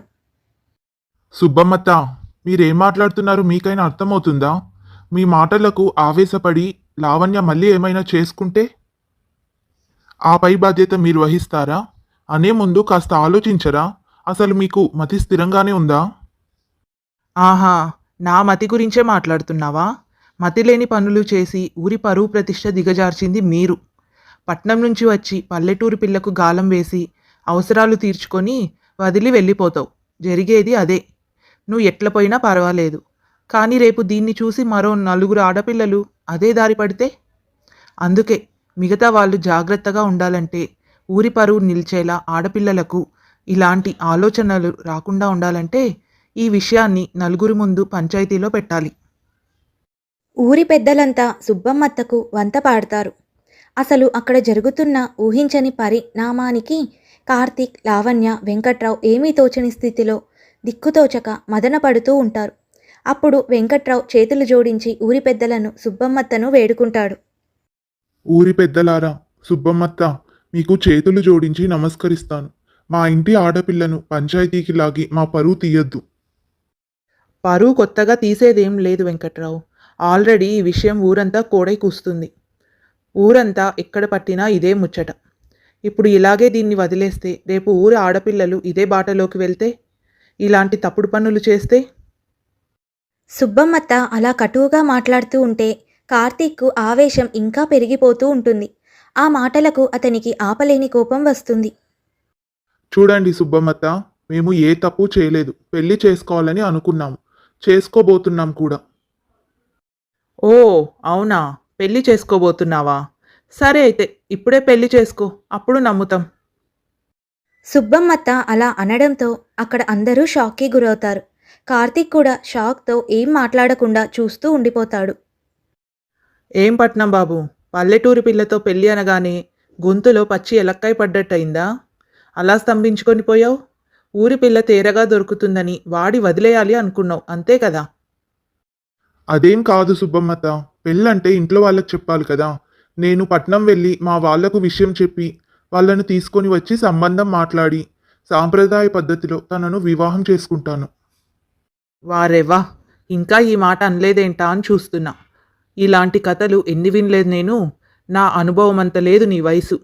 నాకు చెవిలో పూలు పెడదామనుకుంటున్నావా? అలా ఆ వంకతో పట్నం చెక్కేసి మెల్లగా నువ్వు తప్పించుకొని దీన్ని మోసం చేద్దామనే కదా ఈ కథలన్నీ. సుబ్బమ్మత్త, కార్తీక్ బాబు అలాంటి వారు కాదు. ప్రేమ మత్తులో నీకలాగే ఉంటుందిలేమ్మా. అసలు ఇదంతా కాదు. ఇదిగో పట్నం బాబు, నువ్వు ఇప్పుడే ఇక్కడే ఈ ఊరి పెద్దల సాక్షిగా లావణ్యను పెళ్లి చేసుకోవడానికి ఒప్పుకుంటే మీకు పెళ్లి చేసి సగౌరవంగా మా ఊరి పిల్లను అప్పగింతలు చేసి పంపిస్తాం. లేదంటే నువ్వు ఈ ఊరు వదిలి వెళ్ళిపో. ఈ పిల్ల చేసిన పాడు పనికి, ఈ తప్పుడు పనికి ఇక్కడ ఏ శిక్ష వేయాలో ఊరు పంచాయతీ చూసుకుంటుంది. ఇదిగో వెంకట్రావు, ఇది ఈ సుబ్బమ్మత్త మాటే కాదు, ఈ ఊరి పెద్దల మాట కూడా. ఏదో విషయం మీరు మాట్లాడుకొని ఆఖరి మాట నిర్ణయించండి. ఇదిగో, ఇది అసలే ఊరి పరువు విషయం, గుర్తుపెట్టుకోండి. సుబ్బమ్మత్త మాటలకు లావణ్య, కార్తీక్, వెంకట్రావులకు ఏమి చేయాలో అర్థం కాని పరిస్థితి. వెంకట్రావుకు ఊరి గురించి, ఊరి కట్టుబాట్ల గురించి, అవి తప్పితే ఊర్లో ఏ విధమైన శిక్షలు ఉంటాయో అనే వాటి గురించి బాగా తెలుసు. ఈ విషయమై వెంకట్రావు తీవ్రంగా మదనపడసాగాడు. ఆఖరికి ధైర్యం తెచ్చుకొని కార్తీక్తో వెంకట్రావు ఇలా అంటాడు. కార్తిక్ బాబు, మీది పట్నం, ఇది పల్లెటూరు. ఇక్కడ పరిస్థితి మీకు తెలీదు. ఇక్కడ కట్టుబాట్లు తప్పితే పంచాయతీ తీసుకునే నిర్ణయాలు చాలా కఠినంగా ఉంటాయి. ఇది ఓ ఆడపిల్ల జీవితం. దయచేసి నా బిడ్డను పంచాయతీ పాలు చేసి దోషిగా నిలబెట్టకండి. 10 మందిలో మా పిల్లను, మా కుటుంబాన్ని తలదించుకునేలా చేయకండి. దయచేసి తనను పెళ్లి చేసుకోండి బాబు. కావాలంటే మీ కాళ్ళు పట్టుకుంటాను. అలా ఏడుస్తూ తన కాళ్ళపై పడబోయిన వెంకట్రావును కార్తీక్ ఆపుతాడు. అక్కడ పరిస్థితి వెంకట్రావు లావణ్యాల బాధను అర్థం చేసుకున్న కార్తీక్ అప్పుడే లావణ్యను పెళ్లి చేసుకోవడానికి ఒప్పుకుంటాడు. లావణ్యను కార్తీక్ను ఊర్లోని రామాలయంకు తీసుకువెళ్ళి పెళ్లి చేస్తారు ఊరి పెద్దలు. అలా పెళ్లి చేసుకున్న కొత్త దంపతులైన లావణ్య కార్తీక్లను ఇంటికి తీసుకొని వస్తాడు వెంకట్రావు. గుమ్మం బయట లావణ్య కార్తీక్లు దండలతో నిలబడి ఉంటారు. వెంకట్రావు లోపలికి వెళ్ళి పంకజం దీపాలను తీసుకొని వస్తాడు. పంకజం, దీపా, నేను చెప్పేది వినండి. లావణ్య ఒక ఇంటిదయింది. కళ్యాణం వచ్చినా కక్కొచ్చినా ఆగదంటారు కదా. ఆ కళ్యాణ గడియ లావణ్యకు అనుకోకుండా వచ్చింది. పంకజం, వెళ్ళి త్వరగా హారతి పట్టుకొనిరా. కొత్త దంపతులకు హారతివ్వు. అలా ఆనందంతో వెంకట్రావు సంతోషంగా హడావిడి చేస్తూ ఉంటే అది చూసిన పంకజం, దీప గుండెలు బద్దలవుతూ ఉంటాయి. లావణ్య కార్తీక్లను జంటగా అలా చూస్తున్న దీప రగిలిపోతుంది. హారతి కాదు, దీన్ని తగలబెట్టాలి. ఈ దరిద్రపుదానికి కార్తీక్ బాబే కావాల్సి వచ్చిందా? కార్తీక్ బాబుని నేను సొంతం చేసుకోవాలి అనుకున్నాను, కానీ ఇది సొంతం చేసుకుంది. ఎప్పుడైతే ఇది కార్తీక్ బాబును ప్రేమిస్తుందని తెలిసిందో అప్పటి నుండి దీనిని ఎలాగైనా కార్తీక్ బాబుని దూరం చేసి నేను సొంతం చేసుకోవాలి అనుకున్నాను. కానీ నా ఆశలన్నీ అడియాసలు చేసిన దీన్ని చంపేస్తాను. అలా అంటూ ఆవేశంగా లావణ్యపైకి దూకిన దీపాను ఆపి లాగబెట్టి చంపపై కొడతాడు వెంకట్రావు. అమ్మో అమ్మో, నా బిడ్డను చంపేస్తారా ఏంటి ఈ దిక్కుమాలిన దానికోసం? ఏ ముహూర్తాన ఈ ఇంట్లో చేరిందో ఇది నా బిడ్డ కోరికలన్నీ లాగేసుకుంది. ఇక దీన్ని ఒక్క అడుగు కూడా ఇంట్లోకి రానివ్వను. ఇది గుమ్మం దాటి లోపలికి వస్తే నేను నా బిడ్డ ఇక్కడి నుంచి వెళ్ళిపోతాము. ఒసే లావణ్య, ఇక్కడి నుంచి ఎటుపోతావో పో. నీ మొహం ఇక్కడ మాకు చూపించకు. అలా నానా శాపనార్థాలు పెడుతూ పంకజం దీపాను తీసుకొని గది లోపలికి వెళ్ళిపోతుంది. అక్కడ పరిస్థితి అర్థం చేసుకున్న కార్తీక్ లావణ్యను తీసుకొని ఊరి పెద్దలకు, వెంకట్రావుకు, సుబ్బమ్మత్తకు నమస్కరించి అక్కడి నుంచి బయలుదేరి పట్నం వైపు వెళ్తాడు. కానీ వెంకట్రావు మదిలో ఇంకా ఏదో ఆలోచన తొలుస్తూ ఉంటుంది. వెంకట్రావు, ఏం బాధపడకు. ఆ అబ్బాయి మంచోడు. మన లావణ్యను సంతోషంగా చూసుకుంటాడు. సుబ్బమ్మత్త, నువ్వేనా మాట్లాడుతోంది? ఇందాక అలా, ఇప్పుడు ఇలా. అసలు ఏమీ అర్థం కావట్లేదు. ఇదంతా ఏంటి సుబ్బమ్మత్త? కొన్నిసార్లు కొన్ని జరగాలి అంటే కొన్ని చేయక తప్పదు వెంకట్రావు. ఇందాక నీకు అర్థమై ఉంటుంది. దీప కార్తీక్ బాబు మీద మనసు పడి ఏం చేయాలనుకుందో నాకు ఈ విషయం ఇదివరకే అర్థమైంది. అంతేకాదు, కార్తీక్ బాబు మనసు నాకు ఎప్పుడో అర్థమైంది. ఆరా తీస్తే అతనిది చాలా పెద్ద కుటుంబం అని తెలిసింది. కార్తీక్ బాబు అమ్మకి కాస్త డబ్బు పిచ్చి, కాబట్టి ఆమె దాకా విషయం వెళ్తే దానికి పంకజం దీపాల కుట్రలు తోడైతే ఎప్పటికీ లావణ్య కార్తీక్ల పెళ్లి జరగదు అని నాకు అర్థమైంది. ఇప్పుడెలా, ఏం చేయాలి అని అనుకుంటూ ఉండగా ఇదిగో ఇలాంటి పరిస్థితి ఆ దేవుడు మనకు మంచికే కల్పించాడు. అందుకే ఈ సుబ్బమ్మత్త విలన్గా సూత్రధారి అయ్యి ఇంత చేయాల్సి వచ్చింది. నేను చెడ్డైనా పర్వాలేదు, లావణ్య బ్రతుకు బాగుంటే చాలు, దాని కష్టాలు తీరితే చాలు. సుబ్బమ్మత్త కాఠిన్యం వెనుక అసలు నిజాన్ని అర్థం చేసుకున్న వెంకట్రావు, మిగతా గ్రామ పెద్దలు ఆమె మంచితనానికి ముగ్ధులవుతారు. లావణ్య కార్తీక్లు సంతోషంగా ఉండాలని వాళ్ళు మనసులోనే కోరుకుంటారు. కార్తీక్ లావణ్యను తీసుకొని పట్నంలోని తన ఇంటికి వెళ్ళాడు. ఇది కార్తీక్ వాళ్ళ పెద్ద బంగ్లా. ఇంటి పేరు శాంతి నివాసం. కానీ ఆ ఇంట్లో శాంతి కన్నా అశాంతే ఎక్కువ. అందుకు కారణం కార్తీక్ తల్లి వసుంధరాదేవి. నిలువెత్తు అహంకారం కలిగిన మనిషి ఆ వసుంధరాదేవి. నిజానికి అది ఆమెకు డబ్బు తెచ్చిపెట్టిన అహంకారం. డబ్బే లోకమని, డబ్బున్న వాళ్లే మనుషులు అన్నట్టుగా వాళ్లకు మాత్రమే విలువను ఇస్తూ డబ్బులు లేని వాళ్లను నీచంగా చూస్తుంది వసుంధరాదేవి. ఆమె భర్త శ్రీనివాస్ ఆ ఊరిలోనే పెద్ద వ్యాపారవేత్త, మృదు స్వభావం కలిగిన మనిషి.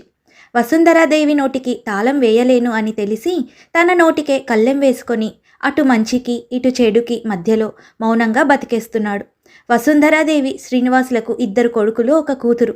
పెద్ద కొడుకు కళ్యాణ్ తండ్రితో పాటు బిజినెస్ వ్యవహారాలు చూసుకుంటూ ఉన్నాడు. అతడి కోసం ఏరికోరి డబ్బున్న కోడలు సిరిని పెద్ద కోడలుగా తెచ్చుకుంది వసుంధరాదేవి. సిరికి కూడా బాగా డబ్బు అహంకారం ఉంది. అందుకే ఒక గూటి పక్షులు ఒక చోటికే చేరిన చందాన వారిద్దరికీ పొత్తు బాగానే కుదురుతుంది. ఇక రెండో అబ్బాయి కార్తీక్, చివరిగా ఆడపిల్ల సౌమ్య. పేరుకు తగ్గట్టే సౌమ్యంగా ఉంటుంది. కార్తీక్ సౌమ్యాల మనస్తత్వం మిగతా ఇంట్లో వారి కంటే భిన్నంగా ఉంటుంది. కార్తీక్ లావణ్యాలను చూసి ఇంట్లో వాళ్ళంతా ఆశ్చర్యపోయారు. మామ్, డాడ్, నేను లావణ్యాన్ని ప్రేమించాను. అనుకోని పరిస్థితుల్లో ఈ విషయం మీకు చెప్పకుండానే పెళ్లి చేసుకోవాల్సి వచ్చింది. మమ్మల్ని క్షమించి ఆశీర్వదించండి. కార్తీక్ మాట అలా పూర్తయిందో లేదో వసుంధరాదేవికి పరిస్థితి మొత్తం అర్థమైంది. లావణ్యను కింద నుండి మీద దాకా ఎగదిగా చూస్తూ తన కట్టు బొట్టు బట్టే తన ఆర్థిక పరిస్థితిని అంచనా వేసింది. చూస్తుంటేనే తెలుస్తుంది వికారిదని. నువ్వు పెళ్లి చేసుకున్నందుకు నాకేం బాధ లేదు, కోపం లేదు కార్తీక్. కానీ ఇలాంటి బికారిదాన్ని చేసుకున్నందుకు ఐ పిటీ యు. ఇలాంటి తక్కువ స్థాయి మనిషి ఈ ఇంటికి పని మనిషిలా తప్ప కోడలిగా పనికిరాదు.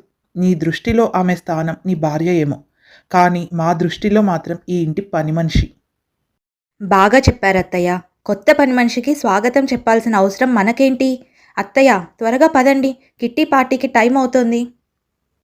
వసుంధరాదేవి, సిరి లావణ్య పేదరికం అవమానపరిచి అక్కడి నుంచి పార్టీకి వెళ్ళిపోతారు. కార్తీక్ తండ్రి శ్రీనివాస్, అన్నయ్య కళ్యాణ్ కూడా మౌనంగా అక్కడి నుండి తమ గదులకు వెళ్ళిపోతారు. అప్పుడు సౌమ్య కార్తీక్ లావణ్యాల దగ్గరకు వచ్చి ఇలా అంటుంది. కంగ్రాచులేషన్స్ అన్నయ్య, మా ముద్దుల వదినకు స్వాగతం. రండి వదిన, మీకు మీ గది చూపిస్తాను. సౌమ్య అన్న ఆ మాటలు లావణ్యకు కాస్త ఊరటనిచ్చినా అక్కడ చూసిన పరిస్థితిని బట్టి తన భవిష్యత్తు ప్రశ్నార్థకంగా అనిపిస్తుంది లావణ్యకు. వదినా, ఇదే మీ గది. ఇప్పటి వరకు అన్నయ్యకు నచ్చినట్టు నేనే సర్దేదాన్ని. ఇకపై మీకు నచ్చినట్టు మీ గదిని మార్చుకోండి. మీకు ఆ ఫుల్ రైట్స్ ఉన్నాయి ఇప్పుడు. చాలా థ్యాంక్స్ సౌమ్య. అందరికంటే చిన్నదానివైనా నువ్వే నన్ను బాగా అర్థం చేసుకొని నా మనసుకు సేద తీరేలా మాట్లాడుతున్నావు. ఈరోజు ఇంట్లో జరిగిన దానికి బహుశా నువ్వు కూడా నా వైపు మాట్లాడకుండా ఉండింటే నేను పూర్తిగా దిక్కుతోచని దానిలా మిగిలిపోయేదాన్ని. కానీ నీ మాటలు నాకు కాస్త ఊరటనిచ్చింది. ఎక్కడైనా ఆడపడుచుందంటే సగం గొడవలు వస్తాయని భయపడతారు, కానీ నా ఆడపడుచు మాత్రం బంగారం. మీరు కూడా బంగారమే వదినా. మీలాంటి బంగారాన్ని అందరూ అర్థం చేసుకొని అతి త్వరలోనే ఆప్యాయంగా మాట్లాడే రోజు ఒకటి ఖచ్చితంగా వస్తుంది. వదినా, మీరు చాలా ప్రయాణం చేసి వచ్చారు కదా, కాస్త ఫ్రెష్ అయ్యి రిలాక్స్ అవ్వండి. నేను మళ్ళీ వస్తాను. అలా చెప్పి సౌమ్య అక్కడి నుంచి వెళ్ళిపోతుంది. సౌమ్య పలకరింపుతో లావణ్యకు కాస్త ఉపశమనం అనిపించినా మిగతా వారి చేష్టలు లావణ్యను కాస్త భయానికి, దిగులుకు గురి చేస్తాయి. అలా దిగులుగా ఆలోచిస్తున్న లావణ్య దగ్గరికి కార్తీక్ వస్తాడు. లావణ్య, ఏం ఆలోచిస్తున్నావు అని నేను అడగను. ఎందుకంటే నీ ఆలోచనలు, ఆందోళనలు నాకు అర్థమయ్యాయి. ఇంట్లో వాళ్ళు ఇదంతా డైజెస్ట్ చేసుకోవడానికి కాస్త టైం పడుతుంది. అమ్మా వదిన కాస్త డబ్బుకు ఎక్కువ విలువ ఇచ్చే మనుషులు. వాళ్ళ మాటలు కటువైనా ఒక్కసారి అవతలి వారిని ఇష్టపడితే వారిని అపురూపంగా చూసుకుంటారు. వాళ్ళల్లో లోపాలున్నాయి, కానీ చెడ్డవారైతే కాదు. కాస్త పరిస్థితి కుదుటపడేదాకా నువ్వు ధైర్యంగా ఉండు లావణ్య. నా మీద నమ్మకం ఉంచు. నీకు కష్టం రాకుండా చూసుకోవడానికి నేనున్నాను. నీ అభిప్రాయాలు పంచుకోవడానికి సౌమ్య నీకు తోడుగా ఉంది. అంతేకాదు, మా నానమ్మ తాతలకు కూడా నువ్వు ఖచ్చితంగా నచ్చుతావు. వాళ్ళు బంధువుల ఇంటికి వెళ్ళారు ఒక ఫంక్షన్ కోసమని. కాసేపట్లో వచ్చేస్తారు. ఈలోపు నువ్వు ఫ్రెష్ అయి మంచి చీర కట్టుకొని చక్కగా తయారవు. నిన్ను చూస్తూనే ఈ అమ్మాయి ఇంతటి కుందనపు బొమ్మ కాబట్టే మా మనవడు ఆగలేక ఎత్తుకొచ్చేశాడు అని అనుకోవాలి మా నానమ్మ తాతలు. కార్తీక్ మాటలకు లావణ్య, కార్తీక్ ఇద్దరూ నవ్వుకుంటారు. ఆ తర్వాత లావణ్య స్నానం చేసి కొత్త చీర కట్టుకొని తెలుగింటి ఆడపడుచులా ముద్ద మందారంలా ముస్తాబవుతుంది. కార్తీక్ చెప్పింది బాగానే ఉన్నా నిజానికి కార్తీక్ తాత, నానమ్మలు తనను ఇంటి కోడలిగా అంగీకరిస్తారా అని ఏదో భయం లావణ్య మదిలో మెదులుతూ కలవరపడుతూనే ఉంది. అలా ఆలోచిస్తూ ఉన్న లావణ్య ఆలోచనలను ఆటంకపరుస్తూ సౌమ్య అక్కడికి వస్తుంది. వదినా, వదినా, ఏం ఆలోచిస్తున్నారు అంతలా? ఏమైంది? ఏం లేదు సౌమ్య, మీ అన్నయ్య కాసేపట్లో మీ నాన్నమ్మ తాతయ్యలు వస్తారని చెప్పాడు. నేను వారికి నచ్చుతానో లేదో అని, అందుకే కాస్త కంగారుగా ఉంది. మీరు ఖచ్చితంగా నాన్నమ్మ తాతలకు నచ్చుతారు వదినా. వాళ్ళు కూడా మన పార్టీనే.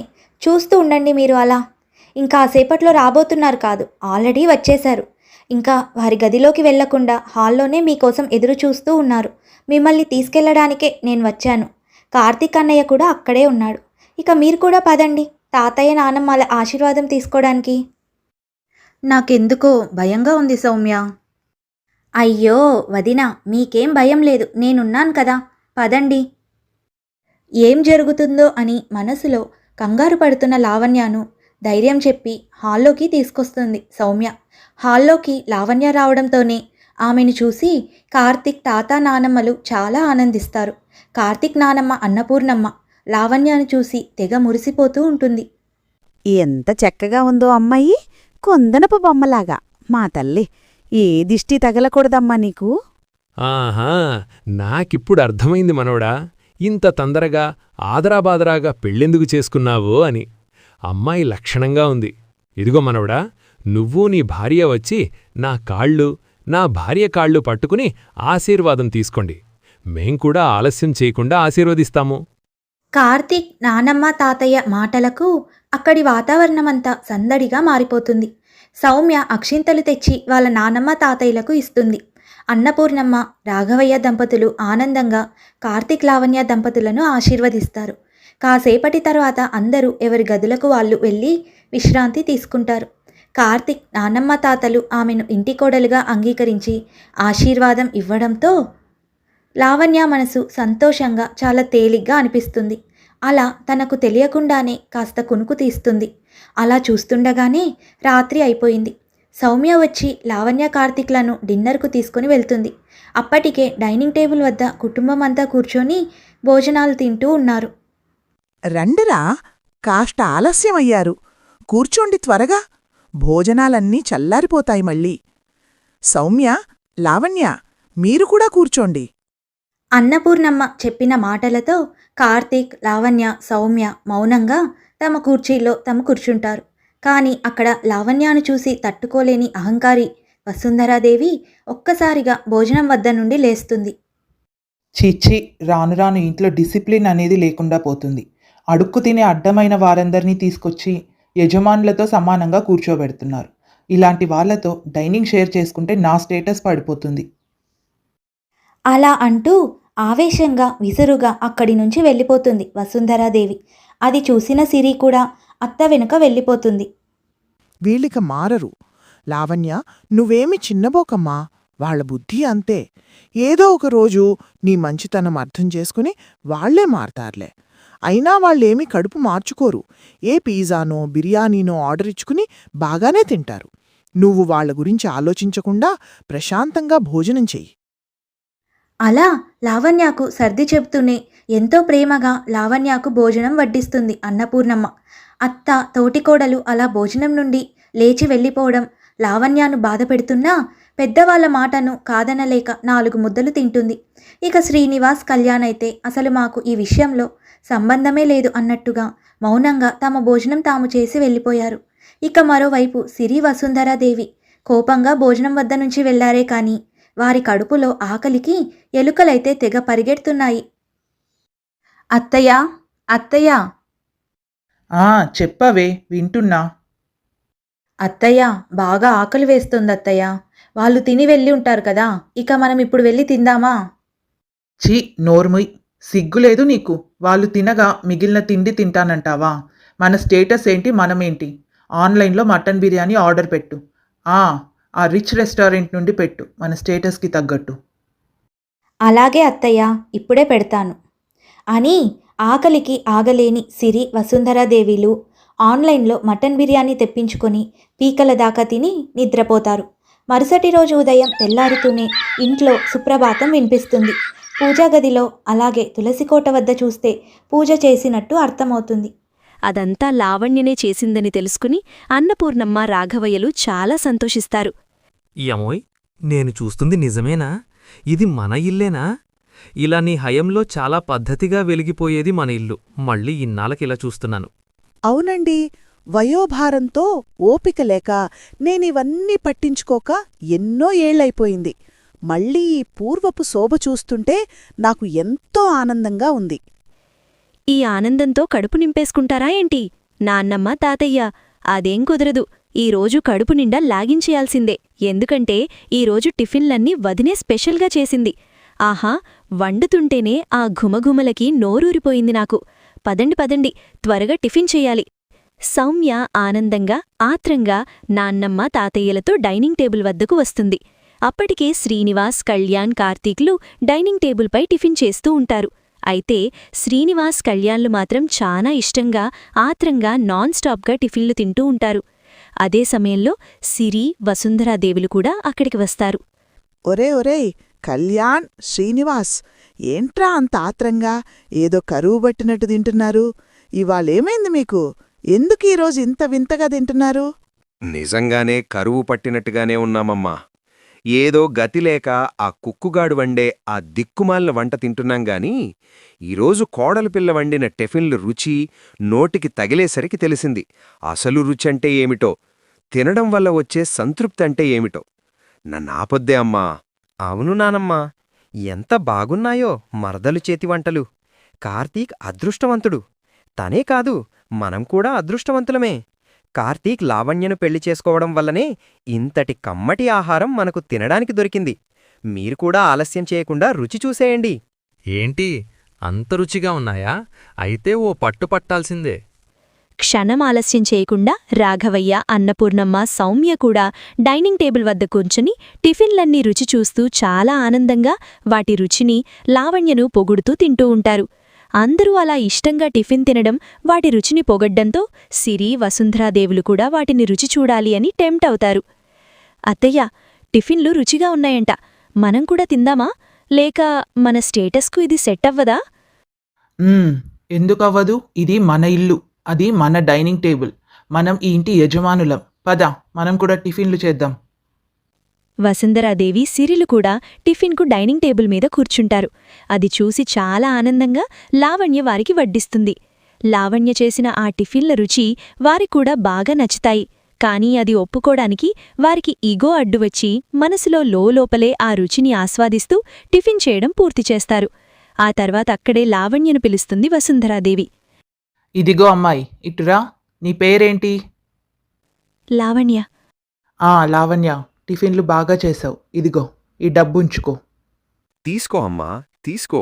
మీ అత్తయ్య నిన్ను ఆశీర్వదిస్తూ ఇస్తున్న కానుక అది. తీసుకో. ఆ మాటతో లావణ్య చాలా ఆనందంగా ఆ డబ్బు తీసుకుని వసుంధరాదేవికి నమస్కరించబోతుండగా, ఇక్కడంత సీన్ లేదు. ఈ డబ్బు నీకిచ్చింది ఒక కోడలికి అత్తయ్య ఇచ్చినట్టు కాదు, ఓ పని మనిషికి యజమానిచ్చే టిప్పులాగా ఇచ్చాను. మా కుక్ రుచికరమైన వంట చేసినప్పుడు అది నచ్చితే టిప్ ఇవ్వడం నాకు అలవాటు. అలా అనుకోనే నీకు కూడా ఈ టిప్ ఇచ్చాను. నువ్వు ఎప్పటికీ నా కోడలివి కాలేవు. నా దృష్టిలో నువ్వు ఈ ఇంటి పని మనిషివే. అలా అంటూ ఎంతో అహంకారంగా అక్కడ్నుంచి వెళ్ళిపోతుంది వసుంధరాదేవి. ఆమె వెనుకనే సిరి కూడా వెళ్తుంది.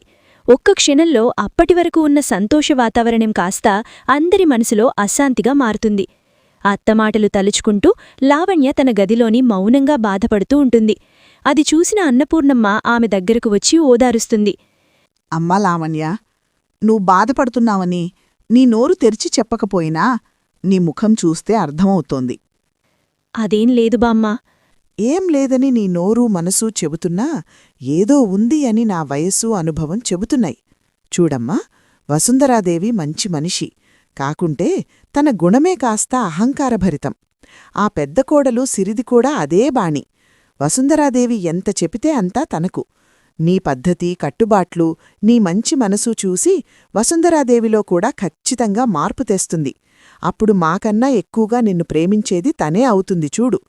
కాకుంటే అప్పటిదాకా కాస్త ఓర్పుతో, నేర్పుతో నిలబడమ్మా. మేమందరం నీకు తోడుగా ఉన్నాము. అన్నపూర్ణమ్మ మాటలు లావణ్యలో ధైర్యాన్ని, కొత్త ఉత్తేజాన్ని పెంపొందించాయి. లావణ్య తన మంచి మనసుతో, రుచికరమైన వంటలతో, సంస్కారవంతమైన తన కలుపుగోలు మాటలతో ఇంటిల్లిపాది మనసు దోచుకుంది. దాదాపు ఇంట్లో అందరూ లావణ్యపై అభిమానంతోనే ఉన్నారు, ఒక్క వసుంధరాదేవి, సిరిలు తప్ప. వసుంధరాదేవి లావణ్య పట్ల చులకన భావం చూపిస్తున్నా, లావణ్య పట్ల ప్రేమ లేకుండా ఉన్నా ఏదో ఓ కంట లావణ్యను మాత్రం అబ్జర్వ్ చేస్తూనే ఉంది.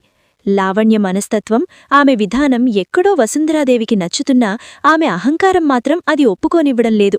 వసుంధరాదేవి మంచి మనసును ఆమె అహంకారం కప్పేస్తోంది. ఇలా సాగుతూ ఉండగా ఒకరోజు అన్నపూర్ణమ్మ పంతులుగారిని పిలిపిస్తుంది లావణ్య కార్తీక్ల శోభన ముహూర్తం ఏర్పాట్లు చూడ్డానికి. పంతులుగారు, మంచి శోభన ముహూర్తం పెట్టాలి మీరు. నా మనవడు మనవరాలు ఎప్పటికీ ఒక్కటిగా ఉండాలి. అంత గొప్ప ముహూర్తం చూడండి.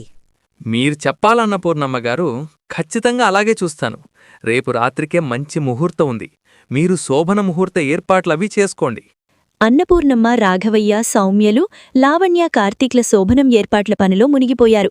వాళ్ల హడావిడి చూసి వసుంధరాదేవి, సిరీలకు ఈ విషయం తెలుస్తుంది. వీళ్ల శోభనం విషయం వసుంధరాదేవికి నచ్చదు. చాలా కోపంతో ఉంటుంది. మరోపక్క లావణ్య కార్తీక్ల గదిని అందంగా అలంకరించి శోభనపు గదిలా మార్చేస్తారు అన్నపూర్ణమ్మ, రాఘవయ్యలు. ఇంకోవైపు సౌమ్య కూడా లావణ్యను చక్కగా ముస్తాబు చేసి తెగ మురిసిపోతుంది. అబ్బా వదినా, మీరెంత అందంగా ఉన్నారో తెలుసా? అచ్చం చందమామల. ఆ జాబిలికి దిష్టి తగలకుండా మచ్చ ఉంటుంది కదా, మీకు కూడా దిష్టి తగలకుండా ఈ దిష్టి చుక్క పెడతాను. వదినా, నేను వెళ్ళి పాలగ్లాస్ తీసుకొస్తాను, ఒక్క క్షణం. పాలగ్లాస్ తీసుకుని రావడానికి వంటగదిలోకి వెళుతోంది సౌమ్య. అద్దంలో తనని తాను చూసుకుంటూ జరగబోయే కార్యక్రమాన్ని ఊహించుకుంటూ మురిసిపోతూ ఉంటుంది లావణ్య. అప్పుడే అక్కడికి ఆమె అత్త వసుంధరాదేవి, తోటికోడలు సిరి వస్తారు. ఏంటి, చాలా ఆనందంగా ఉన్నట్టున్నావు? కానీ నీ ఆనందం చూస్తుంటేనే నా కడుపు బగ్గుమంటుంది. నువ్వు కార్తిక్కు భార్యవి కాగలవేమో, కానీ నాకున్న ఈ స్టేటస్కు ఎప్పటికీ నా కోడలివి కాలేవు. ఎప్పటికీ నేను నిన్ను కోడలుగా ఒప్పుకోను. అయినా మీరొప్పుకోవడంతో తనకేం పనత్తయ్యా? శోభనానికి సిద్ధమైంది కదా. అరే, అత్తయ్య అంగీకారంతోనే ఇంటి కోడలిగా కార్తీక్ బాబు భార్యగా అడుగు పెడదామనే బాధ్యత కాస్తైనా ఉండాలి కదా. అబ్బే, అలాంటిది ఏమీ లేదీమికి. ఏమిటో ఈ పల్లెటూరి కోడలి సంస్కారం. అత్తయ్య తోటికోడలి మాటలకి లావణ్య చాలా బాధపడుతుంది. ఆమెలోని ఆత్మాభిమానాన్ని వారి మాటలు గుచ్చుకుంటాయి. అత్తయ్య, మీరంటే నాకెప్పుడూ గౌరవం ఉంటుంది. మిమ్మల్ని ధిక్కరించి నేను ఏ పని చెయ్యాలనుకోవడం లేదు. ఒకవేళ మీకీ శోభన కార్యక్రమం నచ్చుకుంటే మీకు నచ్చినట్లే జరుగుతుంది. నేను సంపూర్ణంగా కార్తీక్ బాబు భార్యగా మీ అనుమతితోనే, మీ కోడలిగానే వెళుతాను. నేను మీకు మాటిస్తున్నాను, ఈ ఇంటి కోడలిగా నా బాధ్యతలు నెరవేరుస్తూ మీ కోడలిగా మీరు అనుమతి ఇచ్చిన తర్వాతే కార్తీక్ బాబుతో భార్యగా పూర్తి సంసార జీవనం మొదలు పెడతాను. తమ పాచిక పారిందని వసుంధరాదేవి, సిరిలు ఒకరి ముఖాల్లోకి ఒకరు చూసుకుని అహంకారంగా లోలోనే ఆనందపడతారు. ఆ తర్వాత ఏం జరగనట్టే వారిద్దరూ అక్కడ్నుంచి వెళ్ళిపోతారు. అనంతరం లావణ్య పాలగ్లాస్ తీసుకుని కార్తీక్ల గదిలోకి వెళ్తుంది. ఎన్నో ఆశలతో ఎదురుచూస్తున్న కార్తీక్ ఆశలన్నీ నేలపాలు చేస్తున్నట్లు లావణ్య తన మదిలోని మాటలను కార్తీక్కు చెప్తుంది. కార్తీక్ బాబూ, నా మాటలు ఖచ్చితంగా మిమ్మల్ని బాధపెడతాయని నాకు తెలుసు. అందుకే ముందుగానే క్షమాపణ కోరుకుంటూ నా మాట మన్నించమని వేడుకుంటున్నాను. లావణ్య, నువ్వు ఏం చెప్పాలనుకుంటున్నావో ధైర్యంగా చెప్పు. నేను ఎప్పుడూ నీ మాట కాదనేవాడిని కాదు. నువ్వేం చెప్పినా దాన్ని నేను తప్పకుండా గౌరవిస్తాను. కార్తీక్ బాబూ, అత్తయ్య మనస్ఫూర్తిగా నన్ను కోడలిగా అంగీకరించిన తర్వాతనే మనం ఒకటవ్వాలని నేను ఆశపడుతున్నాను. ఇది నా కోరిక. ఈ నా కోరికను మీరు తీరుస్తారా? నీ మనసు నేను అర్థం చేసుకోగలను లావణ్య. పైగా పెళ్ళయ్యాక నన్ను నువ్వు అడిగిన మొదటి కోరిక ఇది. అలాగే నీ ఇష్ట ప్రకారమే జరుగుతుంది. అయితే నీలాగే నాకు కూడా ఒక కోరిక ఉంది. అది తీరుస్తావా మరి? ఏమిటది కార్తీక్ బాబూ? నువ్వు ఎప్పుడూ సంతోషంగా ఉండాలి. అదే నా కోరిక. ఎప్పుడూ నవ్వుతూ ఉండే నిన్ను చూస్తూ నా జీవితం అంతా హాయిగా గడిపేయాలి. మీరెంత మంచివారు కార్తీక్ బాబూ. వసుంధరాదేవి అహంకారానికి, కుట్రకు లావణ్య కార్తీక్ల శోభనం ఈ విధంగా వాయిదా పడింది. లావణ్య చేసే ప్రతి పనిలోనూ తన అత్త శాంతిని మెప్పించాలనే ప్రయత్నం. కానీ అంత తేలికగా దిగడానికి వసుంధరాదేవిది కోపం కాదు, అంతకు మించిన అహంకారం. అదంత తేలికగా ఎలా దిగుతుంది? అయితే వసుంధరాదేవి పక్కనే ఉండే సిరి మనసును తన మాటలతో ఇంకా మార్చేస్తూ పరిస్థితిని కష్టతరం చేస్తోంది. అందుకు కారణం సిరి మనసులోని దురాలోచన. సిరికి ఒక చెల్లుంది. ఆమె లండన్లో ఉంటుంది. ఆమెలు కార్తీక్కి ఇచ్చి పెళ్లి చేస్తే ఆ ఇంటి పెత్తనమంతా తన చేతుల్లోనే ఉంటుందనేది సిరి దుర్బుద్ధి. అందుకని వసుంధరాదేవి మనసులో తన చెల్లి శ్రావ్య గురించి గొప్పగా చెప్పి పాజిటివ్ ఉద్రవేసింది. అవునా? అలాగా? మంచిది, త్వరగా వచ్చే. ఎంతో ఆతృతగా ఎదురుచూస్తున్న నీకోసమే. ఏంటి విషయం? అంత ఆనందపడిపోతున్నావు? ఎవరు ఫోన్లో? నా చెల్లి శ్రావ్య అత్తయ్య లండన్లో తన చదవంతా పూర్తయిపోయిందట. రేపే ఇక్కడికొస్తుంది. అన్నీ బావుంటే కార్తీక్కు భార్యగా అయ్యి మీ స్టేటస్కు తగ్గ కోడలి అనిపించుకునేది. పచ్, ఏం చేస్తాం? ఇప్పుడు మాత్రం ఏమైంది? ఏదైనా చేస్తాం నా స్టేటస్‌కి తగ్గ కోడల్ని తెచ్చుకోడానికి. రేపు వస్తుందన్నావుగా నీ చెల్లెలు? ఈ వసుంధరాదేవికి తను కాబోయే చిన్న కోడలు కూడా. తనకు ఘనంగా స్వాగతం పలికి ఆమెకు నచ్చినట్లు అన్ని ఏర్పాట్లు చెయ్యి. వసుంధరాదేవి మాటలకు సిరి ఆనందంతో తేలిపోతుంది. మరుసటి రోజు శ్రావ్య లండన్ నుంచి కార్తీకింటికి వస్తుంది. ఆమెకు ధూమ్ధామ్గా స్వాగతం పలుకుతుంది సిరి.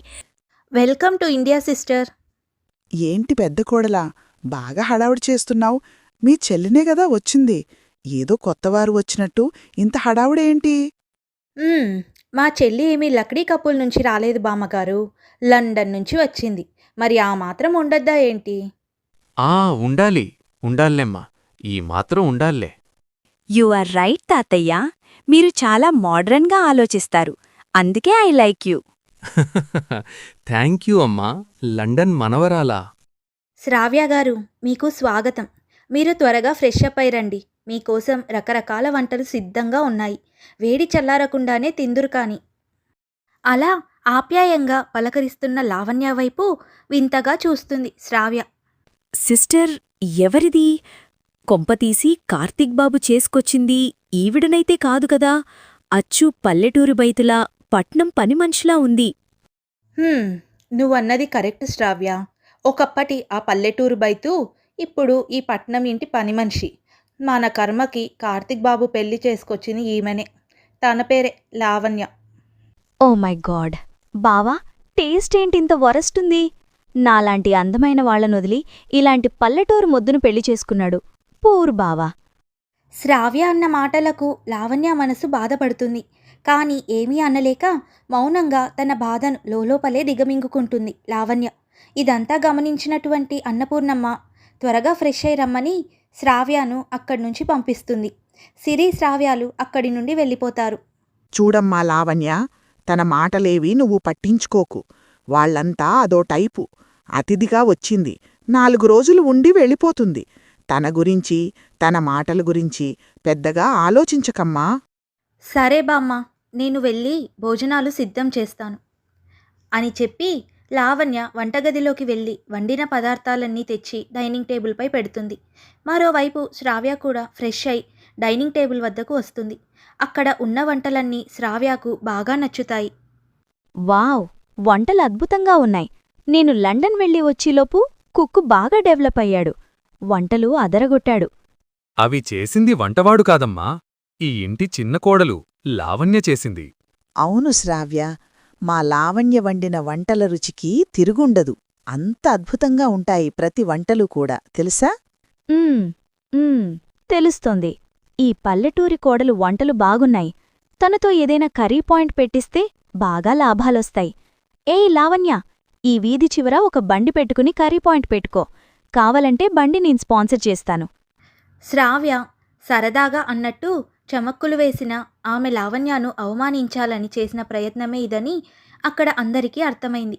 అయినా సరే గొడవ పెంచడం ఇష్టం లేక ఎవరికి వారు మౌనంగా భోజనాలు ముగించి ఎవరి గదులకు వాళ్ళు వెళ్ళిపోయారు. ఏంటి శ్రావ్య ఆలోచిస్తున్నావు? ఏదో దీర్ఘాలోచనలో ఉన్నట్టున్నావు. ఆలోచించికేం చెయ్యాలి? ఈ ఇంటి చిన్న కోడలు అవ్వాలనేది నా కల. అది నాకు కలగానే మిగిలిపోయింది. కార్తీక్ అంటే నాకిష్టం. అసలు నువ్విక్కడుండి వాళ్ళ పెళ్లి జరుగుతుంటే ఏం చేశావు? మాకు ఎవరికీ తెలియకుండానే ఊళ్ళోనే పెళ్లి చేసుకొని వచ్చాడు. అసలు ఇంత కథ అక్కడ జరుగుతుందని కలలో కూడా ఊహించలేదు శ్రావ్య. మరింత జరిగితే ద గ్రేట్ వసుంధరాదేవి ఏం చేస్తుంది? ఓ స్టేటస్ అని స్టైల్ కొడుతూ తిరగడం కాదు, స్ట్రిక్ట్గా ఉండాలి కదా. నువ్వు ఆవేశపడకు శ్రావ్య. అత్తయ్య ఫుల్ సపోర్ట్ మనకే ఉంది. కాస్త ఓపిక పట్టు. లావణ్య అడ్డు తప్పించి నిన్ను ఈ ఇంటి కోడలిగా తీసుకురావడం, ఆ తర్వాత మనమిద్దరం ఈ ఇంటిని ఏలడం జరుగుతుంది. అప్పుడు ఆ వసుంధరాదేవిని ఓ మూలన కూర్చోబెడదాం. అప్పటి వరకు కాస్త భజన చేయాలి, తప్పదు. సొంత చెల్లి అయిన శ్రావ్యను తన తోటికోడలుగా చేసుకొని సిరి సాధించాలనుకుంటుంది ఇదే. ఇంటి పెత్తనమంతా లాక్కొని అత్తని ఓ మూలన కూర్చోబెట్టాలని అనుకుంటుంది. అందుకోసం సిరి శ్రావ్యాలు ఏదో ఒక పన్నాగం పన్నే పనిలో మునిగిపోయారు. కానీ లావణ్య మాత్రం ఇంటి పనులతో అందరినీ అవసరాలు చూసుకుంటూ బాధ్యతలలో నిమగ్నమై ఉంది. అలా ఒకరోజు ఉదయం తన ఆడపడుచు సౌమ్యకు కాఫీ ఇద్దామని లావణ్య వెళ్ళేసరికి సౌమ్య ఏడుస్తూ కూర్చుంది. అది చూసిన లావణ్య కంగారు పడుతూ సౌమ్య దగ్గరకు వస్తుంది. సౌమ్య, సౌమ్య, ఏమైందమ్మా? ఎందుకు ఏడుస్తున్నావు? ఏమైంది? నాతో చెప్పు. వదినా, అది అది వదినా. చెప్పు సౌమ్య, ఏమైంది? నేనున్నా నీకు. ఏమైంది? నాతో చెప్పు. వదినా, నేను రాహుల్ అనే అబ్బాయిని ప్రేమించాను. అతను కూడా నన్ను ప్రేమించాడు. కానీ రాహుల్ నాన్న మా పెళ్ళికి ఒప్పుకోవడం లేదు. వాళ్లకు మనకన్నా 100 రెట్ల ఆస్తి ఎక్కువ ఉంది. వాళ్ళ స్టేటస్కి మనం తగమని వాళ్ళ నాన్న ఈ పెళ్ళికి ఒప్పుకోవడం లేదు. అయ్యో సౌమ్య, ఎందుకమ్మా అంత బాధపడతావు? అత్తయ్య, మామయ్య, మీ అన్నయ్యకు చెప్పి ఈరోజే ఈ విషయం గురించి అతనితో మాట్లాడిస్తాను. సౌమ్యను ఓదారుస్తున్న లావణ్య మాటలను అన్నపూర్ణమ్మ వింటుంది.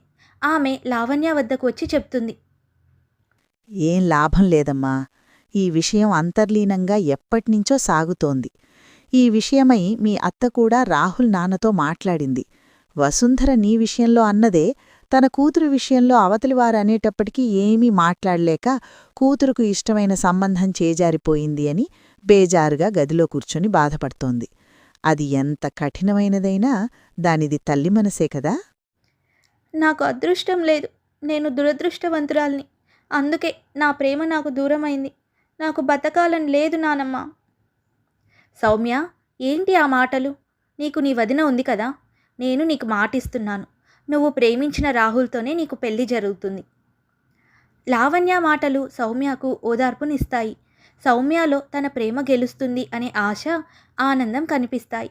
లావణ్య కార్తిక్ను తీసుకొని రాహుల్ ఇంటికి వెళ్తుంది. నమస్కారం జగన్నాథరావు గారు. నా పేరు లావణ్య. వసుంధరాదేవి గారి చిన్న కోడల్ని. సౌమ్యకు వదినను. ఇతను మా వారు కార్తిక్. మీ అబ్బాయి రాహుల్తో సౌమ్య పెళ్లి విషయం గురించి మాట్లాడాలని వచ్చాను. దాని గురించి నాతో మాట్లాడేదేముంది? నేను చెప్పాల్సినదంతా మీ అత్తయ్యకు ఆల్రెడీ చెప్పేశాను. ఈ పెళ్లి జరగదు. ఎందుకు జరగదు? మీరు తలుచుకుంటే అది ఎంతసేపు జగన్నాథరావు గారు?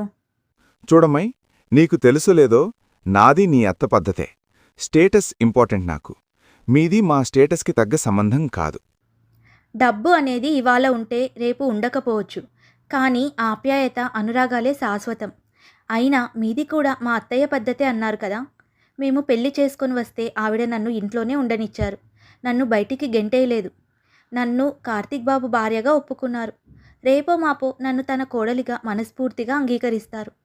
మనకు నచ్చినా నచ్చకున్నా పిల్లల అభిప్రాయాలను గౌరవించాలని తన కొడుకు అభిప్రాయాన్ని గౌరవించింది మా అత్తయ్య.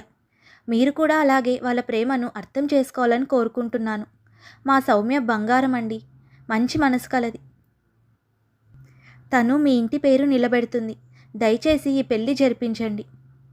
నువ్వు ఎన్ని చెప్పినా అది మాత్రం జరగదు. దయచేసి వెళ్ళిపోండి. లావణ్య మాటలు లెక్క చేయకుండా వాళ్ళని వెళ్ళిపోమని జగన్నాథరావు గట్టిగా అరుస్తాడు. అదే సమయంలో జగన్నాథరావు ఇంటి ఫోన్కి రింగ్ వస్తుంది. ఆ ఫోన్ లిఫ్ట్ చేసి మాట్లాడిన జగన్నాథరావుకు అవతలి వాళ్ళ మాటలు విని గుండెల్లో పిడుగు పట్టినట్టు అవుతుంది. వాట్? ఇదంతా ఎలా జరిగింది? ఏంటండి, ఏమైంది? ఎందుకంత కంగారుగా ఉన్నారు? ఏమైంది? ఏదైనా సమస్య వచ్చిందా? చాలా పెద్ద సమస్యనే వచ్చింది జానకి. మన సామ్రాజ్యం కుప్పకూలిపోయింది. మన గార్మెంట్ ఫ్యాక్టరీసు మంటల్లో కాలిపోయాయి. దానికి తోడు ఇన్సూరెన్స్ కూడా బకాయి ఉంది. ఇప్పుడు ఇన్సూరెన్స్ కూడా రాకపోవచ్చు. మన ఆదాయంలో 90% పైన ఆ ఫ్యాక్టరీ ద్వారానే వస్తోంది. ఇప్పుడు మన స్టేటస్ ఏం కావాలి? నాకు ఏం దిక్కు తోచడం లేదు జానకి. ఊరుకోండి, ఏం కాదు. ధైర్యంగా ఉండండి. మీకు తోడుగా నేనున్నాను. చూసారా జగన్నాథరావు గారు, దేవుడు క్షణాల్లో మీ అహాన్ని ఎలా కాల్చాడు. ఇప్పుడు ఎక్కడికి వెళ్ళిందండి మీ స్టేటస్? ఇలాంటి పరిస్థితుల్లో కూడా మీ భార్య మీతోనే ఉంది. స్టేటస్ ముఖ్యం అనుకొని ఉంటే ఆవిడ మీ తోడు ఎప్పుడో వదిలేసేది. కానీ బంధం ముఖ్యం అనుకుంది. మా సౌమ్య కూడా అంతే. బంధాలకు విలువనిస్తుంది, కాసులకు కాదు. ఇకనైనా మీరు దయచేసి మనుషులకు విలువ ఇవ్వండి, డబ్బుకు కాదు. లావణ్య మాటలు విన్న జగన్నాథరావు ఆలోచిస్తాడు. ఇప్పుడు లావణ్య మాటలు అతనికి బాగా అర్థమవుతున్నాయి. అతను తన అహం విడిచి వినమ్రంగా లావణ్యకు క్షమాపణ చెప్పాడు. నన్ను క్షమించమ్మా లావణ్య. నాకిప్పుడు అర్థమైంది. నా అజ్ఞానమంతా తొలగిపోయింది. సౌమ్యని మా ఇంటి కోడలుగా అంగీకరిస్తున్నాను. మీకు చాలా చాలా ధన్యవాదాలు బాబాయ్ గారు. ఈ విషయం తెలిస్తే అందరూ సంతోషిస్తారు. మా సౌమ్య అయితే ఆనందంలో తేలిపోతుంది. అలాగే మీరు కూడా నన్ను క్షమించాలి బాబాయ్ గారు. మీ మనసు నొప్పించాలని కాదు, కానీ మీకు పరిస్థితి అర్థం కావాలని ఒక అబద్ధపు ఫోన్ కాల్ నేనే చేయించాను. మీ ఫ్యాక్టరీకి ఎలాంటి నష్టం వాటిల్లలేదు. మీ స్టేటస్ ఎక్కడా కూడా పడిపోలేదు. ఇది కేవలం మీకు పరిస్థితి అర్థం అవ్వాలని నేను చేసిన నాటకీయ ప్రయత్నం మాత్రమే. దయచేసి దీన్ని తప్పుగా అనుకోకుండా నన్ను క్షమించండి. సౌమ్యను మీ ఇంటి కోడలుగా మనసారా ఆశీర్వదించండి. జగన్నాథరావును పెళ్లికి ఒప్పించడానికి ఇదంతా లావణ్య ఆడిన నాటకమని తెలిసి ఒక్క క్షణం అక్కడ అంతా ఆశ్చర్యపోయారు. తమ ఆస్తులు సురక్షితంగా ఉన్నందుకు ఆపై జగన్నాథరావు కుటుంబం చాలా సంతోషిస్తుంది. మంచి ముహూర్తం చూసి తాంబూలాలు అందుకోవడానికి వస్తామని లావణ్య కార్తీక్లకు జగన్నాథరావు మాటిస్తాడు. ఎంతో ఆనందంగా ఈ విషయం సౌమ్యకు ఫోన్ చేసి చెప్తారు లావణ్య కార్తీక్లు. ఆ మాటలు విన్న సౌమ్య ఆనందంతో చిందులేస్తుంది. సౌమ్య, ఎంతో ఆనందంగా ఉన్నావమ్మా నువ్వు. నీ ఆనందాలకు ఏ దిష్టి తగలకూడదు. ఈ సమస్య పరిష్కారం అవ్వాలని ఎన్నో దేవుళ్లకు మొక్కుకున్నాను. నీ వదిన దయవల్ల నువ్వు కోరుకున్నది జరిగి సంతోషంగా ఉన్నావు. లావణ్య నిజంగా ఈ ఇంటి దేవత. సౌమ్య, పద, ముందు గుడికి వెళ్ళి దేవుడికి దండం పెట్టుకునొద్దాం. అన్నపూర్ణమ్మ, రాఘవయ్య, సౌమ్య అందరూ గుడికి వెళ్ళిపోతారు. శ్రీనివాస్, కళ్యాణ్లు కూడా ఏదో పని మీద బయటకు వెళ్ళి ఇంకా తిరిగి రాలేదు. ఇంట్లో కేవలం శ్రావ్య, సిరి, వసుంధరాలు మాత్రమే ఉన్నారు. సౌమ్య పెళ్లి విషయం పరిష్కారం అయిందని ఇంకా తెలియని వసుంధరాదేవి అదే విషయమై తీవ్రంగా ఆలోచిస్తూ కూతురి జీవితం ఏమైపోతుందో అని మదన పడుతూ ఉంటుంది. అప్పుడు అనుకోకుండా హఠాత్తుగా ఆమెకు హార్ట్ స్ట్రోక్ వస్తుంది. అమ్మా, నొప్పి. సిరి సిరి అత్తయ్య, అత్తయ్య, అయ్యో ఏమైంది? గుండెలో నొప్పిగా ఉంది. అమ్మా. అయ్యో శ్రావ్య, అత్తయ్యకు గుండెపోటు వచ్చింది. త్వరగా హాస్పిటల్కి తీసుకెళ్దాం పదా. ఎక్కడికి తీసుకెళ్లేది? ఏం పర్వాలేదు, నువ్వూరుకో. అదేంటి శ్రావ్య, అలా అంటావేంటి?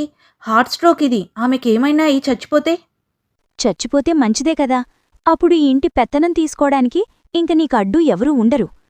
అయ్యో, అది పాపం శ్రావ్య, అలా చేయకూడదు. ఏం కాదు, నువ్వు పద, చెప్తాను. శ్రావ్య సిరి మాటలు వినకుండా అక్కడి నుంచి ఆమెను తీసుకెళ్తుంది. సిరి కూడా శ్రావ్య మాటలు కాదనలేకపోతుంది. ఇదంతా లీలగా వసుంధరాదేవికి అర్థమవుతూ ఉంటుంది. ఆవేదనతో ఆమె కంటనీరు కారుస్తూ ఉంటుంది. కానీ ఏమీ చేయలేకపోతుంది. అప్పుడే ఇంటికి తిరిగి వచ్చిన లావణ్య, శ్రావ్య, సిరిలు ఆందోళనగా వసుంధరాదేవి గదిలో నుంచి వెళ్లడం చూసి ఎందుకో అనుమానం వచ్చి గదిలోకి వెళ్ళి చూడగా వసుంధరాదేవి నేలపై పడిపోయి ఉండడం చూస్తుంది. అయ్యో అత్తయ్య, అత్తయ్య, మీకేమైంది? లేవండి అత్తయ్య, లేవండి. అయ్యో, గుండెపోటు వచ్చిందా ఏంటి? కార్తీక్ బాబు కూడా అర్జెంటుగా పని ఉందని ఇంట్లోకి రాకుండానే బయటికి వెళ్ళిపోయాడు. ఇప్పుడు నేనేం చేయాలి? లావణ్య కంగారు పడిపోతూ వంట మనిషి రామయ్యను పిలిచి అతని సహాయంతో వసుంధరాని కారులోకి వేసుకొని హాస్పిటల్కి తీసుకెళ్తుంది. ఇదంతా లీలగా అర్థమవుతున్న వసుంధరాదేవి తనలో తాను పశ్చాత్తాపడటం తప్ప ఏమీ చేయలేకపోతుంది. డాక్టర్లు వసుంధరాదేవికి ట్రీట్మెంట్ ఇస్తారు. సరైన సమయానికి ఆమెను తన కోడలు తీసుకొని రావడంతో ప్రాణాపాయం తప్పింది. లేదంటే పెను ప్రమాదమే జరిగేది. ఆమె ఇప్పుడు పర్ఫెక్ట్లీ ఆల్రైట్. మీరందరూ వెళ్ళి చూడొచ్చు. డాక్టర్ మాటలకు అందరూ కాస్త ఊపిరి తీసుకొని వసుంధరాదేవిని చూడటానికి వెళ్తారు. కళ్ళు తెరిచిన వసుంధరాదేవి లావణ్యను పిలుస్తుంది. దానితో లావణ్య అత్త దగ్గరకు వెళ్తుంది. దగ్గరకు వచ్చిన లావణ్య చేతిని పట్టుకొని వసుంధరాదేవి పశ్చాత్తాపడుతుంది.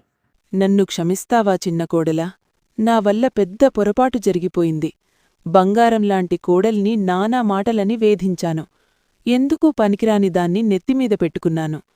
నా ఆపద సమయంలో నేను చచ్చిపోతే పెత్తనం వస్తుందని పెద్దకోడలు అనుకుంటే నేను పెట్టిన బాధలను కూడా మరిచి నన్ను కాపాడింది నా చిన్నకోడలు. కార్తీక్ బాబు, నీ సెలక్షన్ సరైనదే. అత్తయ్యా, మావయ్య, మీరన్నది నిజమే. ఈ పల్లెటూరు కోడలు బంగారం, మన ఇంటి దేవత.